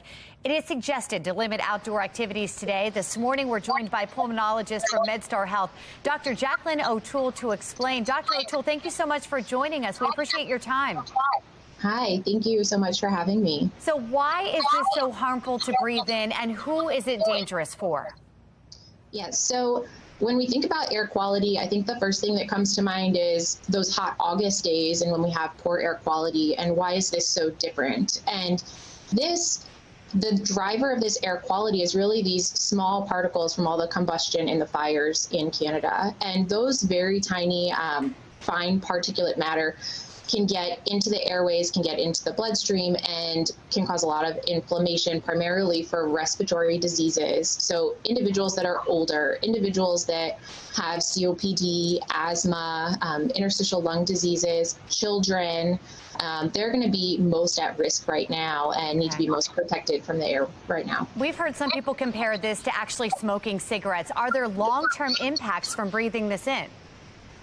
Yes, so most likely there are long-term impacts, but the long-term impacts have to do with really the dose and the intensity of the exposure. Okay. So if this passes over the next day, are we going to see long-term impacts? I think that's less likely. What we worry about is there are, we see in urban environments higher areas of fine particulate matter, that can cause long-term higher risk for asthma, particularly in children. Interesting. So I wanted to ask you, too, not just the asthma, many people complaining about headaches right now. Is that a cause of the smoke? I mean, I think we often do hear people complain about headaches when there's poor air quality. I don't know the mechanism of that, but I agree with you. We do see that quite a bit, that I think it could be probably related to sinuses, I guess, if you think about inflammation when you're breathing things in. That makes sense. I did want to ask you, too, about masks. We know in New York, the governor is actually issuing out N95 masks for people to wear. Is that helpful? Would that make a difference?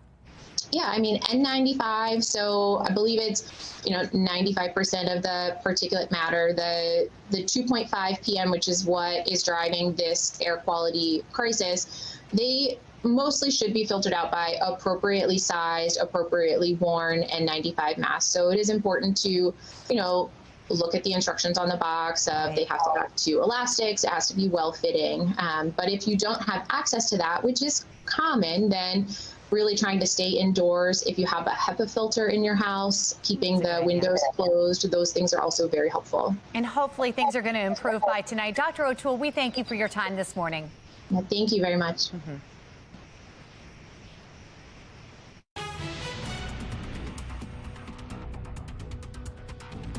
People, if they were to be outside, especially if they're exercising, breathing faster, they're going to be inhaling particulates at concentrations that normal smokers would inhale. This is what we were just talking about, a health alert over parts of the Midwest, the Northeast, due to the quality of air we're breathing. And again, this is all part of the issue of smoke burning from hundreds of wildfires right now in Canada. This is video of a plane actually landing over LaGuardia in New York yesterday afternoon. We know more than 1,000 flights in the Northeast were delayed because of visibility. And our region, again, under that code red alert, once again here today. Fox 45 news cameras were out in Canton yesterday, and you can see the hazy conditions out there. Health officials continue to urge everyone to limit their time outdoors as we experience all of this. We do expect to see more smoky conditions here throughout the day. But again, we're thinking things could clear out, could be moving southward as the day continues. Meteorologist Jasmine Lomax with a closer look at what we can be expecting here and when this will move out. Jasmine. Thanks, Megan. Yeah, it's just an awful start to the morning, but things are starting to improve, at least from a few hours ago. It's still very hazy in the background. Temperatures at 63. Visibility down to 1 mile. So as you're driving, you may notice some reduced visibility. Winds are out of the north around 6 miles per hour. So we've got that smoke traveling from Canada southward to our area, and we're actually dealing with some of the worst air quality currently around the country. The hazardous conditions are in Pennsylvania, but we are in that unhealthy category. At 5 a.m., we had an AQI value of 274. That is the highest we've ever had on record. So dealing with very unhealthy conditions outside. We've got a code red air quality alert in place for today. Areas outside of this, a cold orange alert, but wherever you are, you want to make sure that you are staying safe and protecting yourself along with your pets. The air quality not only is harmful to you, but harmful to them as well. We've mainly got temperatures in the 60s. It's pretty mild. As we head into the afternoon, we're heading to the 70s, staying below average, and we'll still be dealing with the impacts from that haze. We've got low pressure to our north, and that's what's filtering some of that smoke to our area. Again, make sure that you are staying safe. There's the chance for a few stray showers and possible storms, primarily affecting southern Maryland and the eastern shore towards Salisbury and Ocean City. As we head into the later into the day and overnight, we stay dry. We start off with dry weather tomorrow, and it's looking like things will improve. As we head later into the day, more clouds arrive. We stay mostly dry, minus a few stray showers toward the state line, and we also remain dry heading into Saturday. So over the next few days, mostly dry. It's next week when those rain chances begin to spike up, then they start to fall. This afternoon, temperatures reaching the 70s, keeping us slightly below average. Our AQI is forecast to be in that unhealthy range. We're already even higher than that number. Moderate tomorrow, moderate once again on Saturday, so it's looking like things start to improve. We are under weather alert today. Then we've got 76 for Friday, 80s over the weekend, 83 on Monday with a chance for showers and storms. After that, temperatures remain in the 80s. Now let's get a look at a view through your window. This is from Ron Lyle. Picture of the haze. That's been the big story. Just again, make sure that you are staying safe and limiting your time outside. Now we'd like to see the view through your window. Just go to our website at foxbaltimore.com/chime-in or scan the QR code on your screen. All right, Jasmine, thank you. And as she just mentioned, we've got some safety tips during air quality alerts. Again, a reminder, a good idea to limit the exposure and stay inside, as Jasmine was mentioning. Keep your doors and windows shut, your air conditioner circulating. If you do need to go outside today, consider wearing the N95 mask. They say it can help reduce exposure. The official start of summer is almost here. Still to come this morning, how to prep your garden and change over your plants for all your gatherings. That's coming up. Plus, watch and cheer for a local genius competing on Jeopardy! Coming up in our 9 o'clock hour, the man from Pasadena making his debut right here tonight on Fox 45. But first, it's time for a coffee break.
Topping your morning business report, Baltimore County firefighters are investigating this morning after crews extinguished a two-alarm fire in Cockeysville that damaged businesses in the area. The fire started around 3 p.m. yesterday afternoon. When crews arrived to the scene, flames were so intense that they had to leave the scene for several minutes. Firefighters then tried to enter the building again, but the structure collapsed.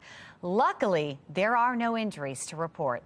Maryland now has 35,000 doses of drugs used to induce abortions, according to the Baltimore Banner. This comes as a response to court rulings that put the availability of these drugs into question. The state's top spending board approved a purchase of nearly $1.3 million worth of piferistones and another drug as well. That's according to Governor Wes Moore. The purchase was in response to a, quote, misguided crisis. Baltimore's Board of Estimates has approved new fees for outdoor dining parklets, and that's according to the Baltimore Sun. The BOE unanimously backing a policy that would turn temporary parklets into permanent dining spots on city streets. In areas like Federal Hill and Fells Point, restaurants will pay $10 per square foot for their curbside dining setup. Other restaurants in communities where incomes are below the city's median will pay $5 per square foot. The policy will go into effect July 1st. The Marylanders Grow Oysters program getting a massive boost from Tito's Vodka. The company is matching donations to the group for up to $30,000 this month to raise awareness. The Oyster Recovery Program gave us a look at how they rebuild reefs by planting oysters in areas where the population is thinned out. For more information, you can go to foxbaltimore.com. Now it is time for today's America Steals and Deals. The following segment is sponsored by Naki. You guys, we have one of the hottest trends from one of your favorite beauty brands and anti-aging brands, Wrinkle Schminkles. Now, every time they come onto the show, and they've been coming on since the very beginning, we sell out. So pay attention because this is a new product. These are their self-dissolving microneedle patches, and here's how they work. You simply peel off the patch, apply with a bit of pressure, and you'll start to see the incredible results. I like to wear these overnight, and they literally melt into your skin. The microneedles are actually crystals on the patch infused with ingredients to plump and hydrate your skin, just like microneedling.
Breaking news here this morning. Police Commissioner Michael Harrison is set to step down today, taking you live to City Hall, where we are awaiting a news conference expected to start any minute here. We will bring you there live as soon as it begins. Our other big story this morning, millions of Americans facing hazardous conditions as wildfire smoke from Canada just chokes cities across the Northeast and Mid-Atlantic. We've got stunning video here showing both the threats in New York City that you see here and also our nation's capital. We can barely make out the Capitol building in the distance. The air quality alerts, guys, forcing schools to cancel outdoor activities. I know my daughters had their events canceled today. Professional sports leagues in Canada are postponing games.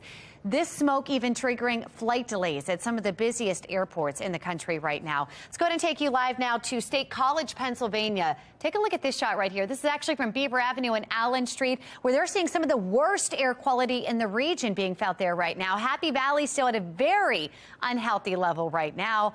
And the FAA now saying that the soot in the air is actually affecting visibility, which could cause delays in cities like Boston, New York, Philadelphia, right here in Baltimore, and also Washington, D.C.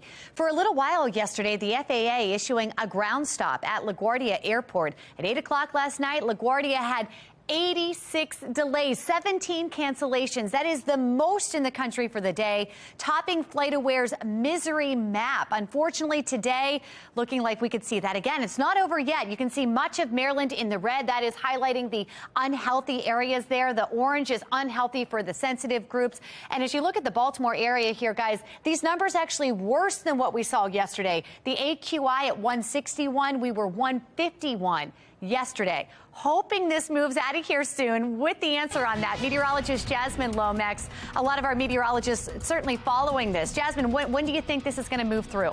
Yeah, hopefully we get some relief this weekend. Currently, it's looking better tomorrow and again on Saturday, so we'll have to see if that holds up, but we're still dealing with very hazy conditions this morning. You can barely see in the background over the harbor. Our visibility down to 1 mile. Be careful as you're driving, as the visibility could cause some issues. We have the worst air quality our region does around the world. We're seeing hazardous conditions across parts of Pennsylvania, even extending down into parts of Maryland, including the Elkton area. We're in that very unhealthy range here in Baltimore, and that's almost as high as we can be. So make sure that you are staying safe.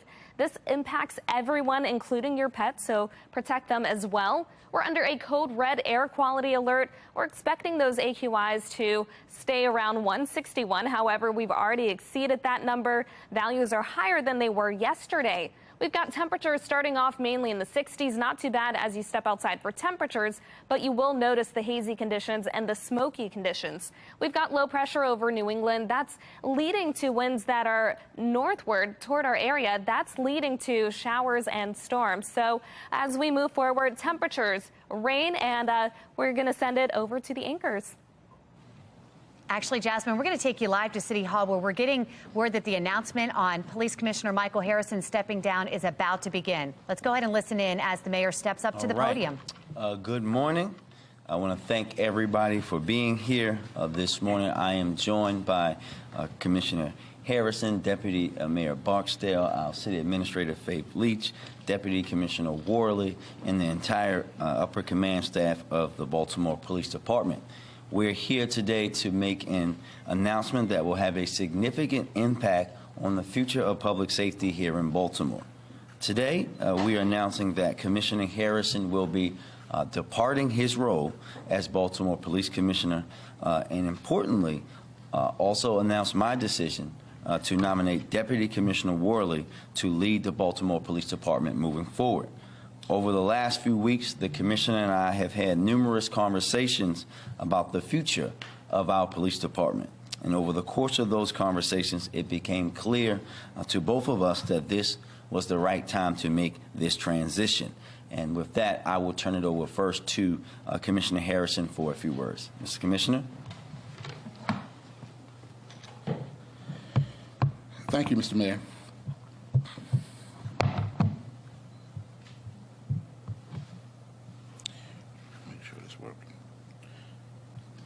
So good morning. I'm here to announce that over the last few weeks, as you've heard, I've been in conversations with our mayor about my future and about the future of the Baltimore Police Department And in those conversations, it became convincing to me that this was the most opportune time for me to pass the torch. And the mayor shares that vision that this is the right time. I certainly give my God glory and honor for the great work that he has done in my life and the work he has done and is doing in this city, because over the past 4.5 years, I have been truly blessed to serve this city of Baltimore and receive the support and confidence of the men and women of this department, our elected leaders, and the great people of Baltimore. I want to first thank my wife, who is here with me, Cece Harrison, without whom I could not have made this journey. She has been on the front lines, serving with me, praying for our city, and has been my rock through the toughest days. Thank you so much for your continued support. I want to thank the mayor for his confidence in me to lead the police department and for all of his support and giving me and giving the department everything we need to be successful. It has been an honor and a privilege to serve in your administration, sir. I want to thank our governor, our state's attorney, our United States attorney, our attorney general for their partnerships that have allowed all of us to be successful. I want to thank them for their friendships. I want to thank them for the work that they're doing that's helping the Baltimore Police Department and the city turn the crime problem around. During my tenure, the Baltimore Police Department has achieved significant progress and great resiliency in the midst of significant challenges. Not only am I immensely proud of this department and what we've been able to accomplish, but I appreciate all the prayers, all of the kind words, the encouragement from the many residents of our city and supporters from across the country. In April, our department released a 4-year review of the Crime Reduction and Departmental Transformation Plan that outlined many of our successes and our forward momentum in crime reduction, investments in all areas, and full transformation of our department. To say that we've just come a long way would be an understatement. I am extremely proud and thankful to all of the members of the department who have worked tirelessly to get us to where we are today. For over 32 years, I have served in law enforcement with a heart of gratitude and immense pride to serve and protect, and have led and had the honor of serving in 2 major cities. I've had the pleasure of working with some of the brightest minds in law enforcement and have now served in 2 major police departments during their transformation, both while under federal consent decrees, the only chief in America to have done it twice. As outlined in the 4-year review, our police department has not only demonstrated reductions in both violent and property crime, but we have also significantly increased our proactive efforts, improve the quality of enforcement, and considerably enhanced engagement with our residents and communities across the city, though we know there is more work to be done. All of this while reducing negative interactions with the public and reducing excessive force complaints and litigation against our department and against the city. Again, I want to thank Mayor Scott for his ongoing support of the work and transformation of our department and for leading the charge of the group violence reduction strategy. While some may question the efforts of our city in working holistically to reduce violent crime and changing the lives of our residents, we know that without a doubt, the efforts of the group violence reduction strategy have been incredibly effective in reducing the number of homicides and shootings in our city.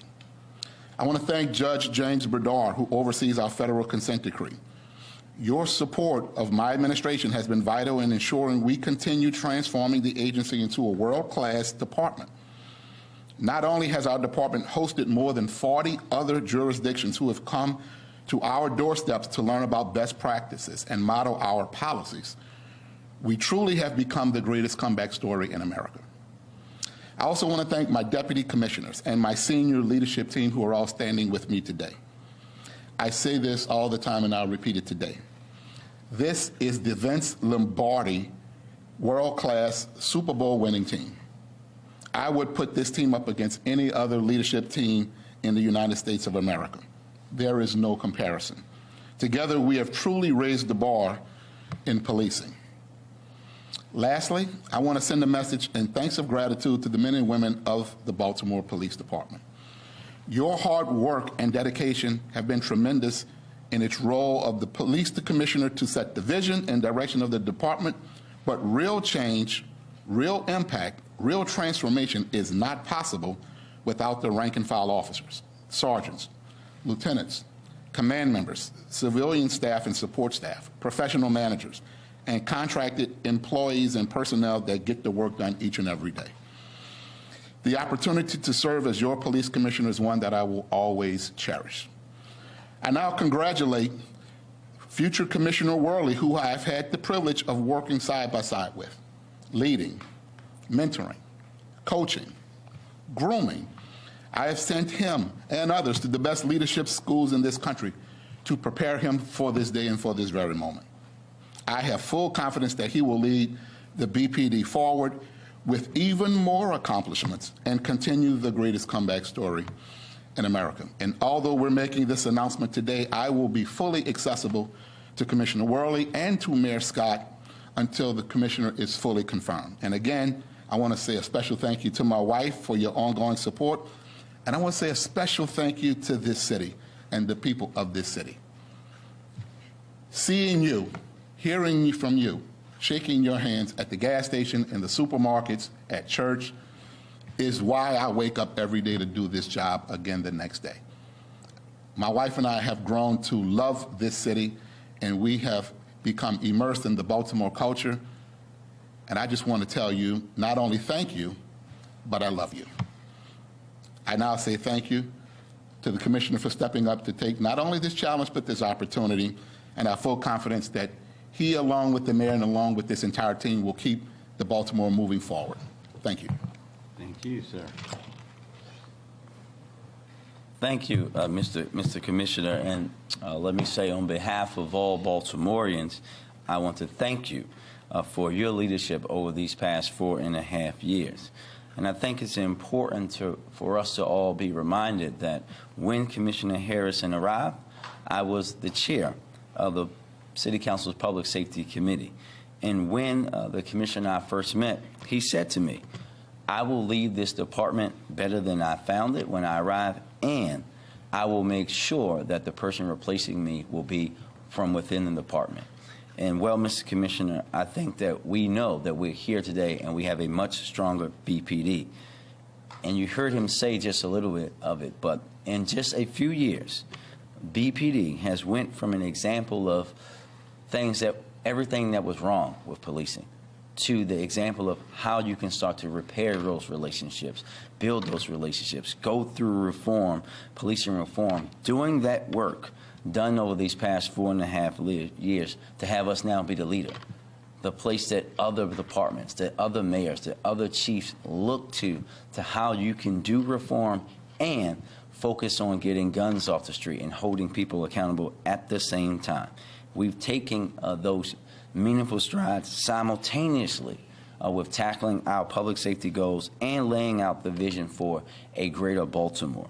Achieved well over 80% compliance with our federal consent decree, recovering over 2,600 illegal firearms and 485 ghost guns just in last year alone. Reimagining policing to improve Baltimore's application of law enforcement resources. And I've said this before and I'll say it again, public safety is my top priority as mayor of Baltimore, and I am confident that the women and men in BPD will continue to work with our public safety partners to carry on the progress we have made as a part of that holistic strategy to fight violent crime. These efforts that are led, that work that these women and men do each and every day on the streets of Baltimore, had contributed to a 19% reduction in homicides and an 8% reduction in non-fatal shootings, respectively, year over year. All of this has been in service of crafting the future of the Baltimore Police Department. And to that end, I'd like to now turn towards the future, leadership at the BPD. I am incredibly proud to also be able to stand here with Deputy Commissioner Worley, who I know will be a fantastic police commissioner and will today assume the role of acting commissioner.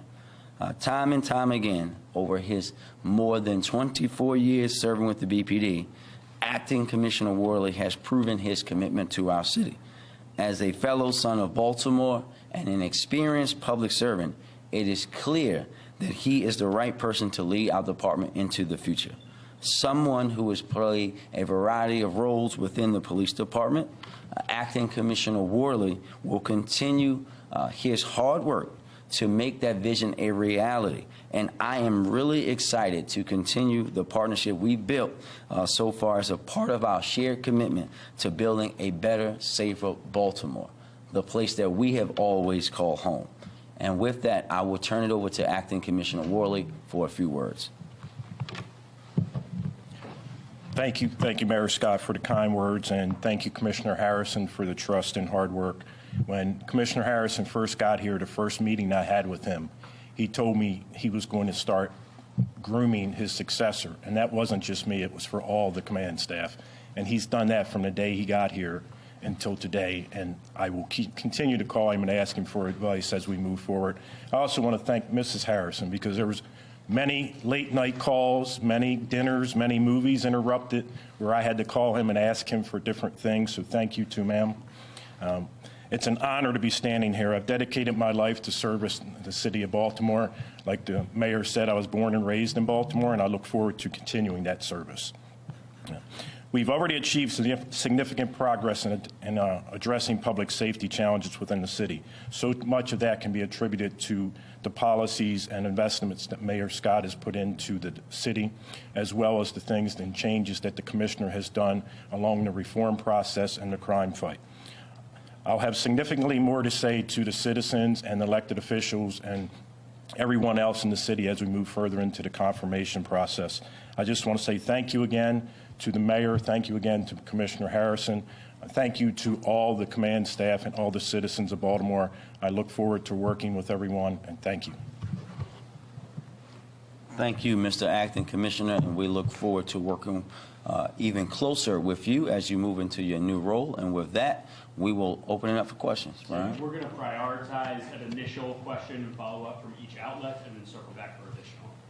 Go first to the Baltimore Sun. I'm Darcy from the Baltimore Sun.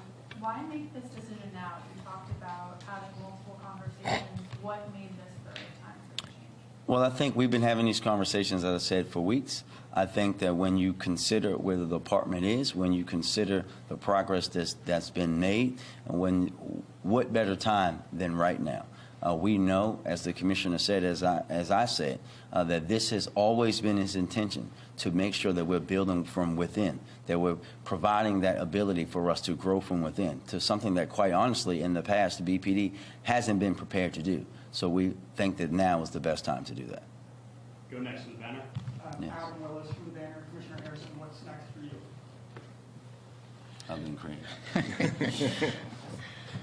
Well, first of all, thank you for that. Let me just start by saying I have no job offers. I have not interviewed for any jobs.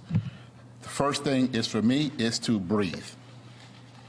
Second thing is to make sure I'm here to help the new police commissioner get acclimated to the work and make myself accessible to the commissioner, while I also spend some very valuable time with family who I just don't get to do that with, living more than 1,200 miles away.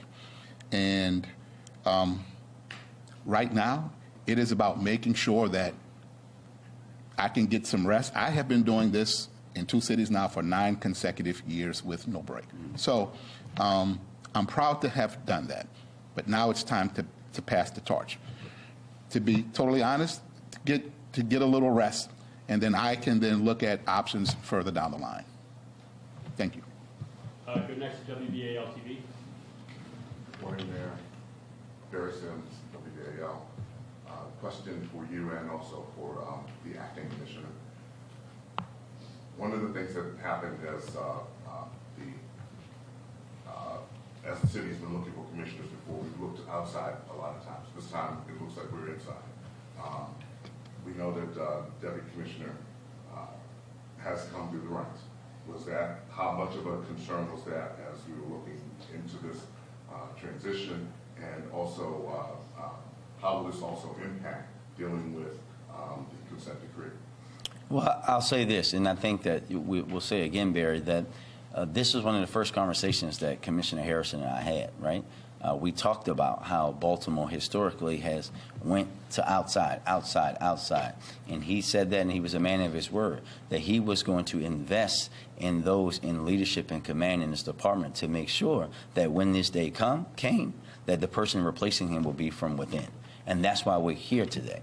If we were having this conversation 4.5 years ago, we wouldn't be able to have that conversation because we did not invest in our leadership and command in the way that this commissioner has done to allow not just Commissioner Worley, but a lot of the folks standing behind us today to be able to be and go through these leadership schools, to be the folks that other departments are going to start to look at, right? We know we lost a deputy commissioner to go be a chief in another place. That's not something that has historically happened for the BPD. So it wasn't a problem at all that the acting commissioner was coming from within. It was actually a strength, and actually a strength because he's from Baltimore. Albeit he went to an inferior high school at Cardinal Gibbons, he is from Baltimore, lived in this city his whole life, worked up through the ranks, you know, and he's someone that I've known for many years. He was my district commander when I was a council person. That wasn't a weakness at all. That's a strength. And it talks about how we have progressed as a department, not just with the external facing things, but internally investing in our own leadership, something that we hadn't done very well in the past. Oh, and with the consent decree, though, we won't miss a beat there, right? The acting commissioners have been involved in that. We've already talked to the monitor and the judge. They already know, and we will continue the great work that we've been doing there and leading in that way, and hopefully getting the consent decree to an end as quickly as possible. Follow up from WBFF Radio. Mayor Scott. Yes. Why the deputy commissioner? I know Commissioner Harrison said he's been busy grooming a number of different people, but you've had the eyes kind of at an arm's length. What's impressed you the most about the deputy commissioner, not only in his record, but what you have seen as you've been out in the streets, in the fields, seeing him work? Well, I think that's a great question. I think that, let me just say that this decision wasn't an easy one, right? I think with the leadership that you see standing behind me today, that's not something that I can just make at like an easy decision. But when I put everything on the table and I think about not just him in this role, but every role that I've seen him in, right? One, he's from Baltimore. When obey is in your blood, that means a lot to me, right? The commissioner now has it in his blood. That he's a little different. But also, when you see someone who's able to interact both with the women and men in the BPD, but also the community, the responsiveness that I've seen him have to the community members, right? Over the years, everyone knows that I'm up late nights, right?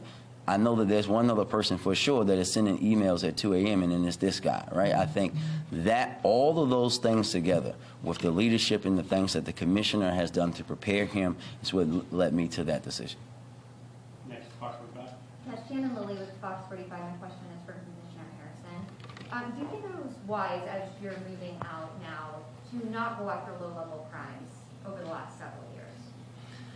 Well, you know what? That was actually not a decision I get to make in a silo. And so the police department was working in consultation with the state's attorney's office, where a number of those crimes we know were not being prosecuted. So it put us, we had to design policy and guidance for the police officers to perform their duties, understanding that there are certain things we will prosecute, which means we should be enforcing, and we could not put officers in positions to do something and get themselves injured, get community members injured, all of the things that go along with that for a case that's likely not going to be prosecuted. So it was a policy decision. It was not a personal or professional decision. It was purely policy decision. Next, Steve. Christy Harper, WMAR. I have a question for the acting commissioner. What would you say is the greatest piece of advice Commissioner Harrison gave you as far as leading the city to make improvements in the conditions? There was so much advice that he's given me over the 4.5 years. It's like a teacher. I went to a Pele school in D.C., and everything that I put out, I told him, I was like, I got the advantage. I got the guru right in my office, right across the street from me, so I can go to it. The biggest thing was, don't change who you are. Continue to be the same person that you are when you started this job. Treat the men and women on the street. They're the most important people in this department because they're the ones who do the job every single day.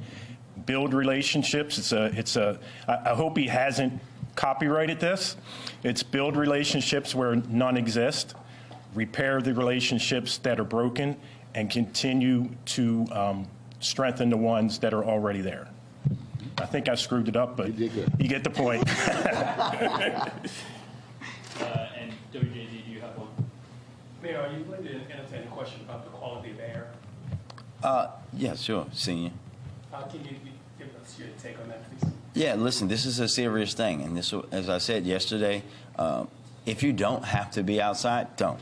And those who have pre-existing conditions should be wearing a mask. I know when I go outside, I'll be wearing a mask.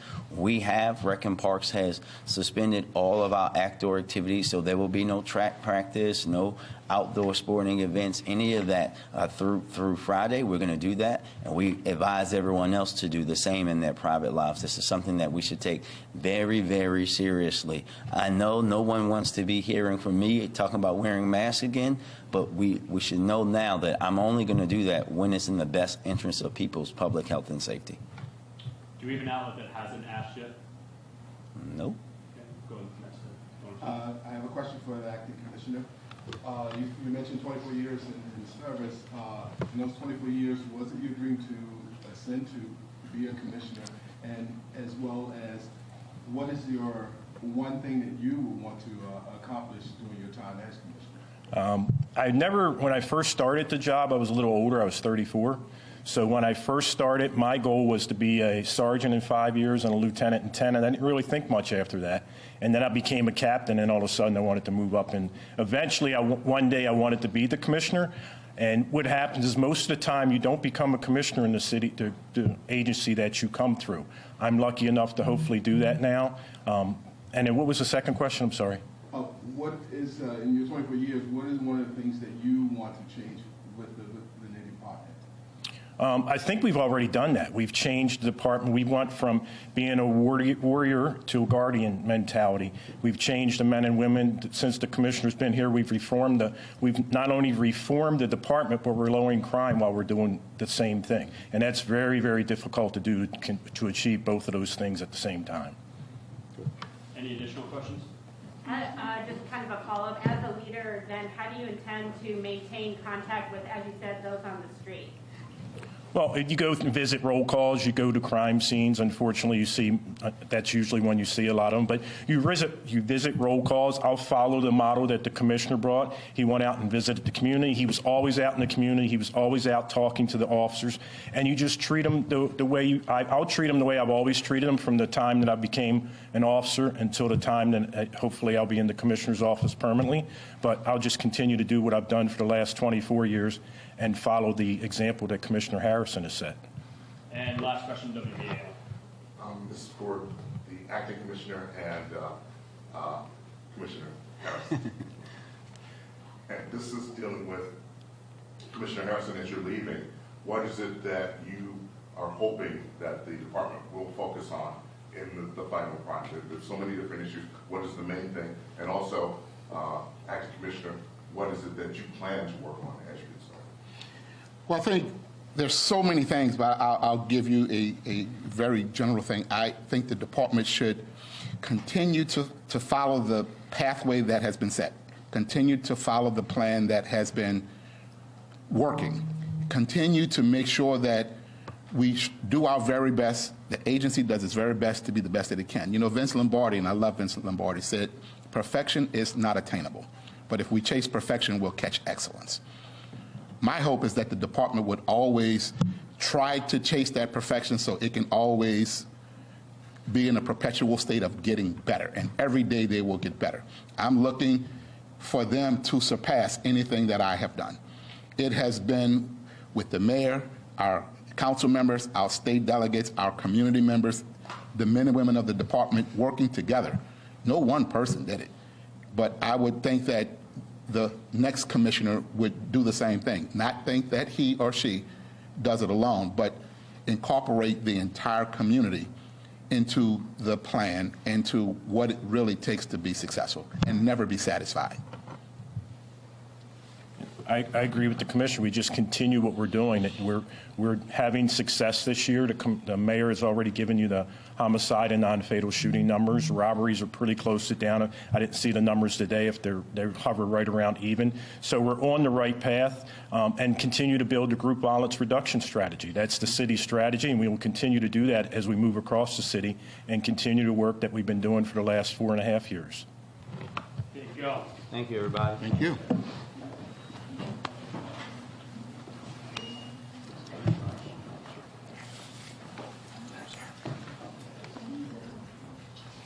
We continue to follow this breaking news you just heard right there. After 4.5 years, Baltimore City Police Commissioner Michael Harrison is stepping down. You heard him thank the governor, the mayor, his family. He says he is proud for how far they have come here in Baltimore and that he will be fully accessible to the new commissioner until they are fully confirmed. And on that note, effective today, Deputy Commissioner Richard Worley is now the acting commissioner. The mayor saying what better time than right now for this change. We want to bring in former federal prosecutor Tharu Bigdaraja to weigh in on this timing.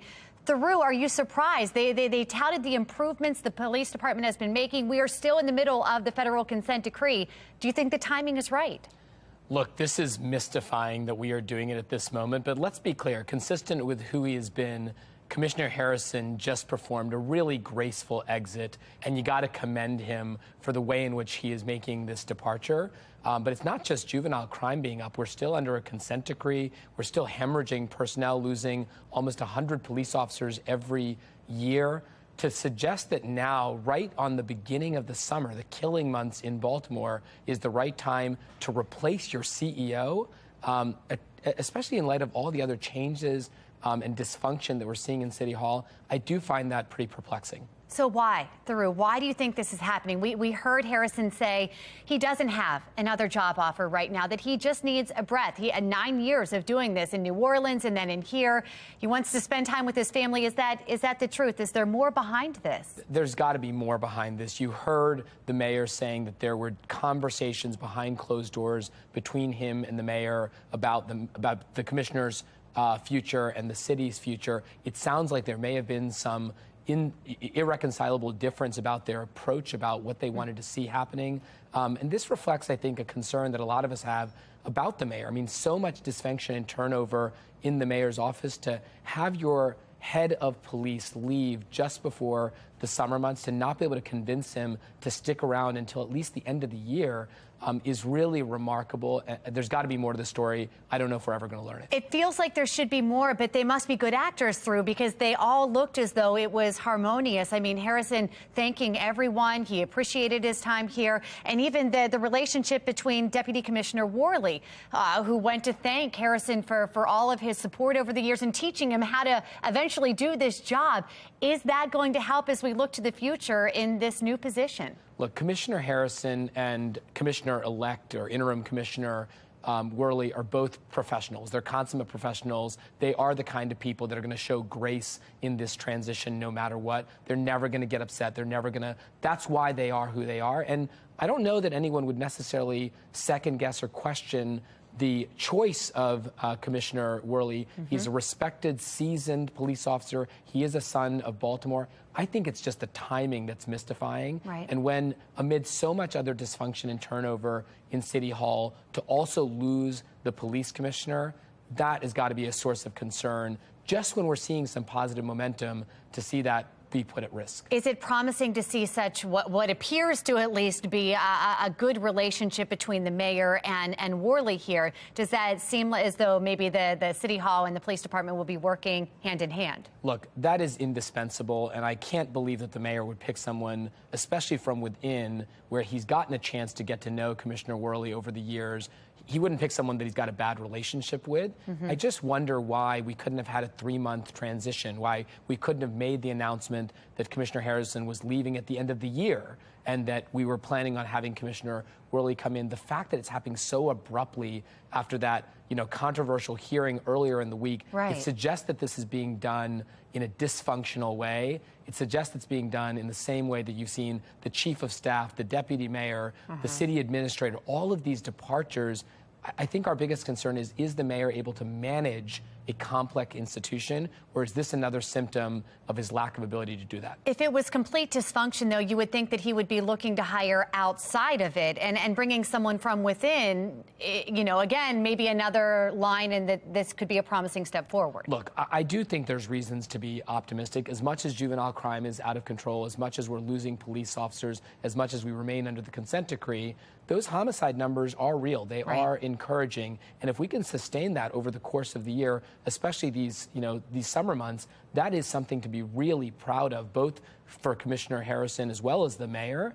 The question is, why would you, in the 8th inning, when you've got a little bit of a lead, put that at risk and bring someone in when it doesn't look like your starting pitcher, is tiring? And maybe, the dysfunction that we are cloaking in public is happening and making its toll behind closed doors. I just don't understand the timing, and I think the mayor is going to have to, at some point, explain that a little bit better, particularly if the summer goes badly. He answered that question. Many were wondering why now, and he said this is the time. What do you think he could be pointing to? The fact that we are 19% down in homicides is a source of encouragement. To think that that's the day you switch commissioners without any transition period, without any announcement to your other agencies. This has apparently been done behind closed doors in the last couple of days, last couple of weeks. I don't understand that. Do you think City Council was aware? Because we saw Councilman Costello certainly asking some pretty heated questions to Harrison earlier. It sounds like there have been some rumblings, and that Councilman Costello and others started picking up on the fact that this was occurring, but the public didn't know. And if there was no public transition, it makes you wonder whether there's been enough of a private transition. It's very interesting. Again, breaking news here as Police Commissioner Michael Harrison is stepping down after 4.5 years. Through Vignarajah, we appreciate you weighing in. Thanks for having me.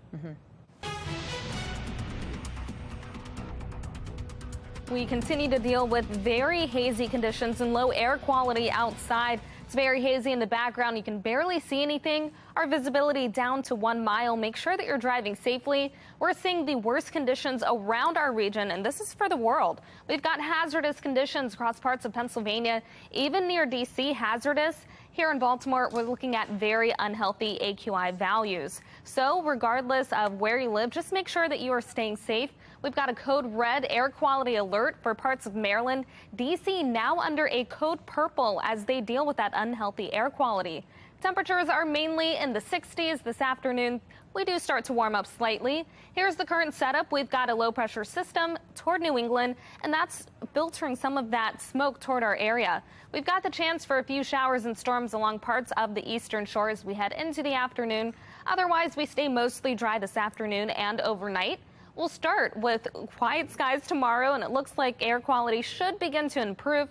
As we head into the afternoon, more clouds return, but we stay mostly dry throughout the day. It's looking like a pretty dry weekend as well. This afternoon, our temperatures reach the 70s, keeping us slightly below average. We're also looking at lower air quality, or better air quality, lower AQI values over the next few days.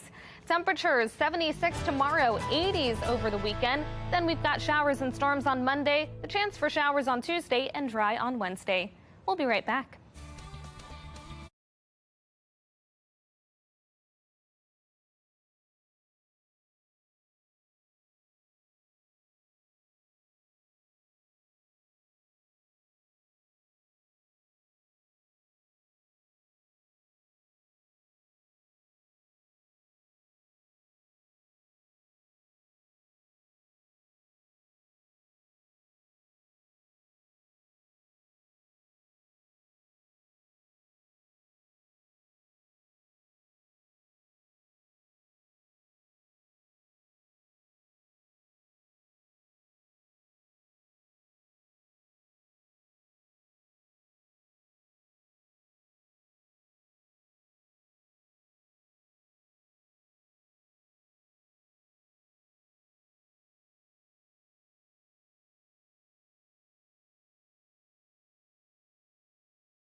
You're taking a look outside. It's very hazy. We currently have very unhealthy air quality.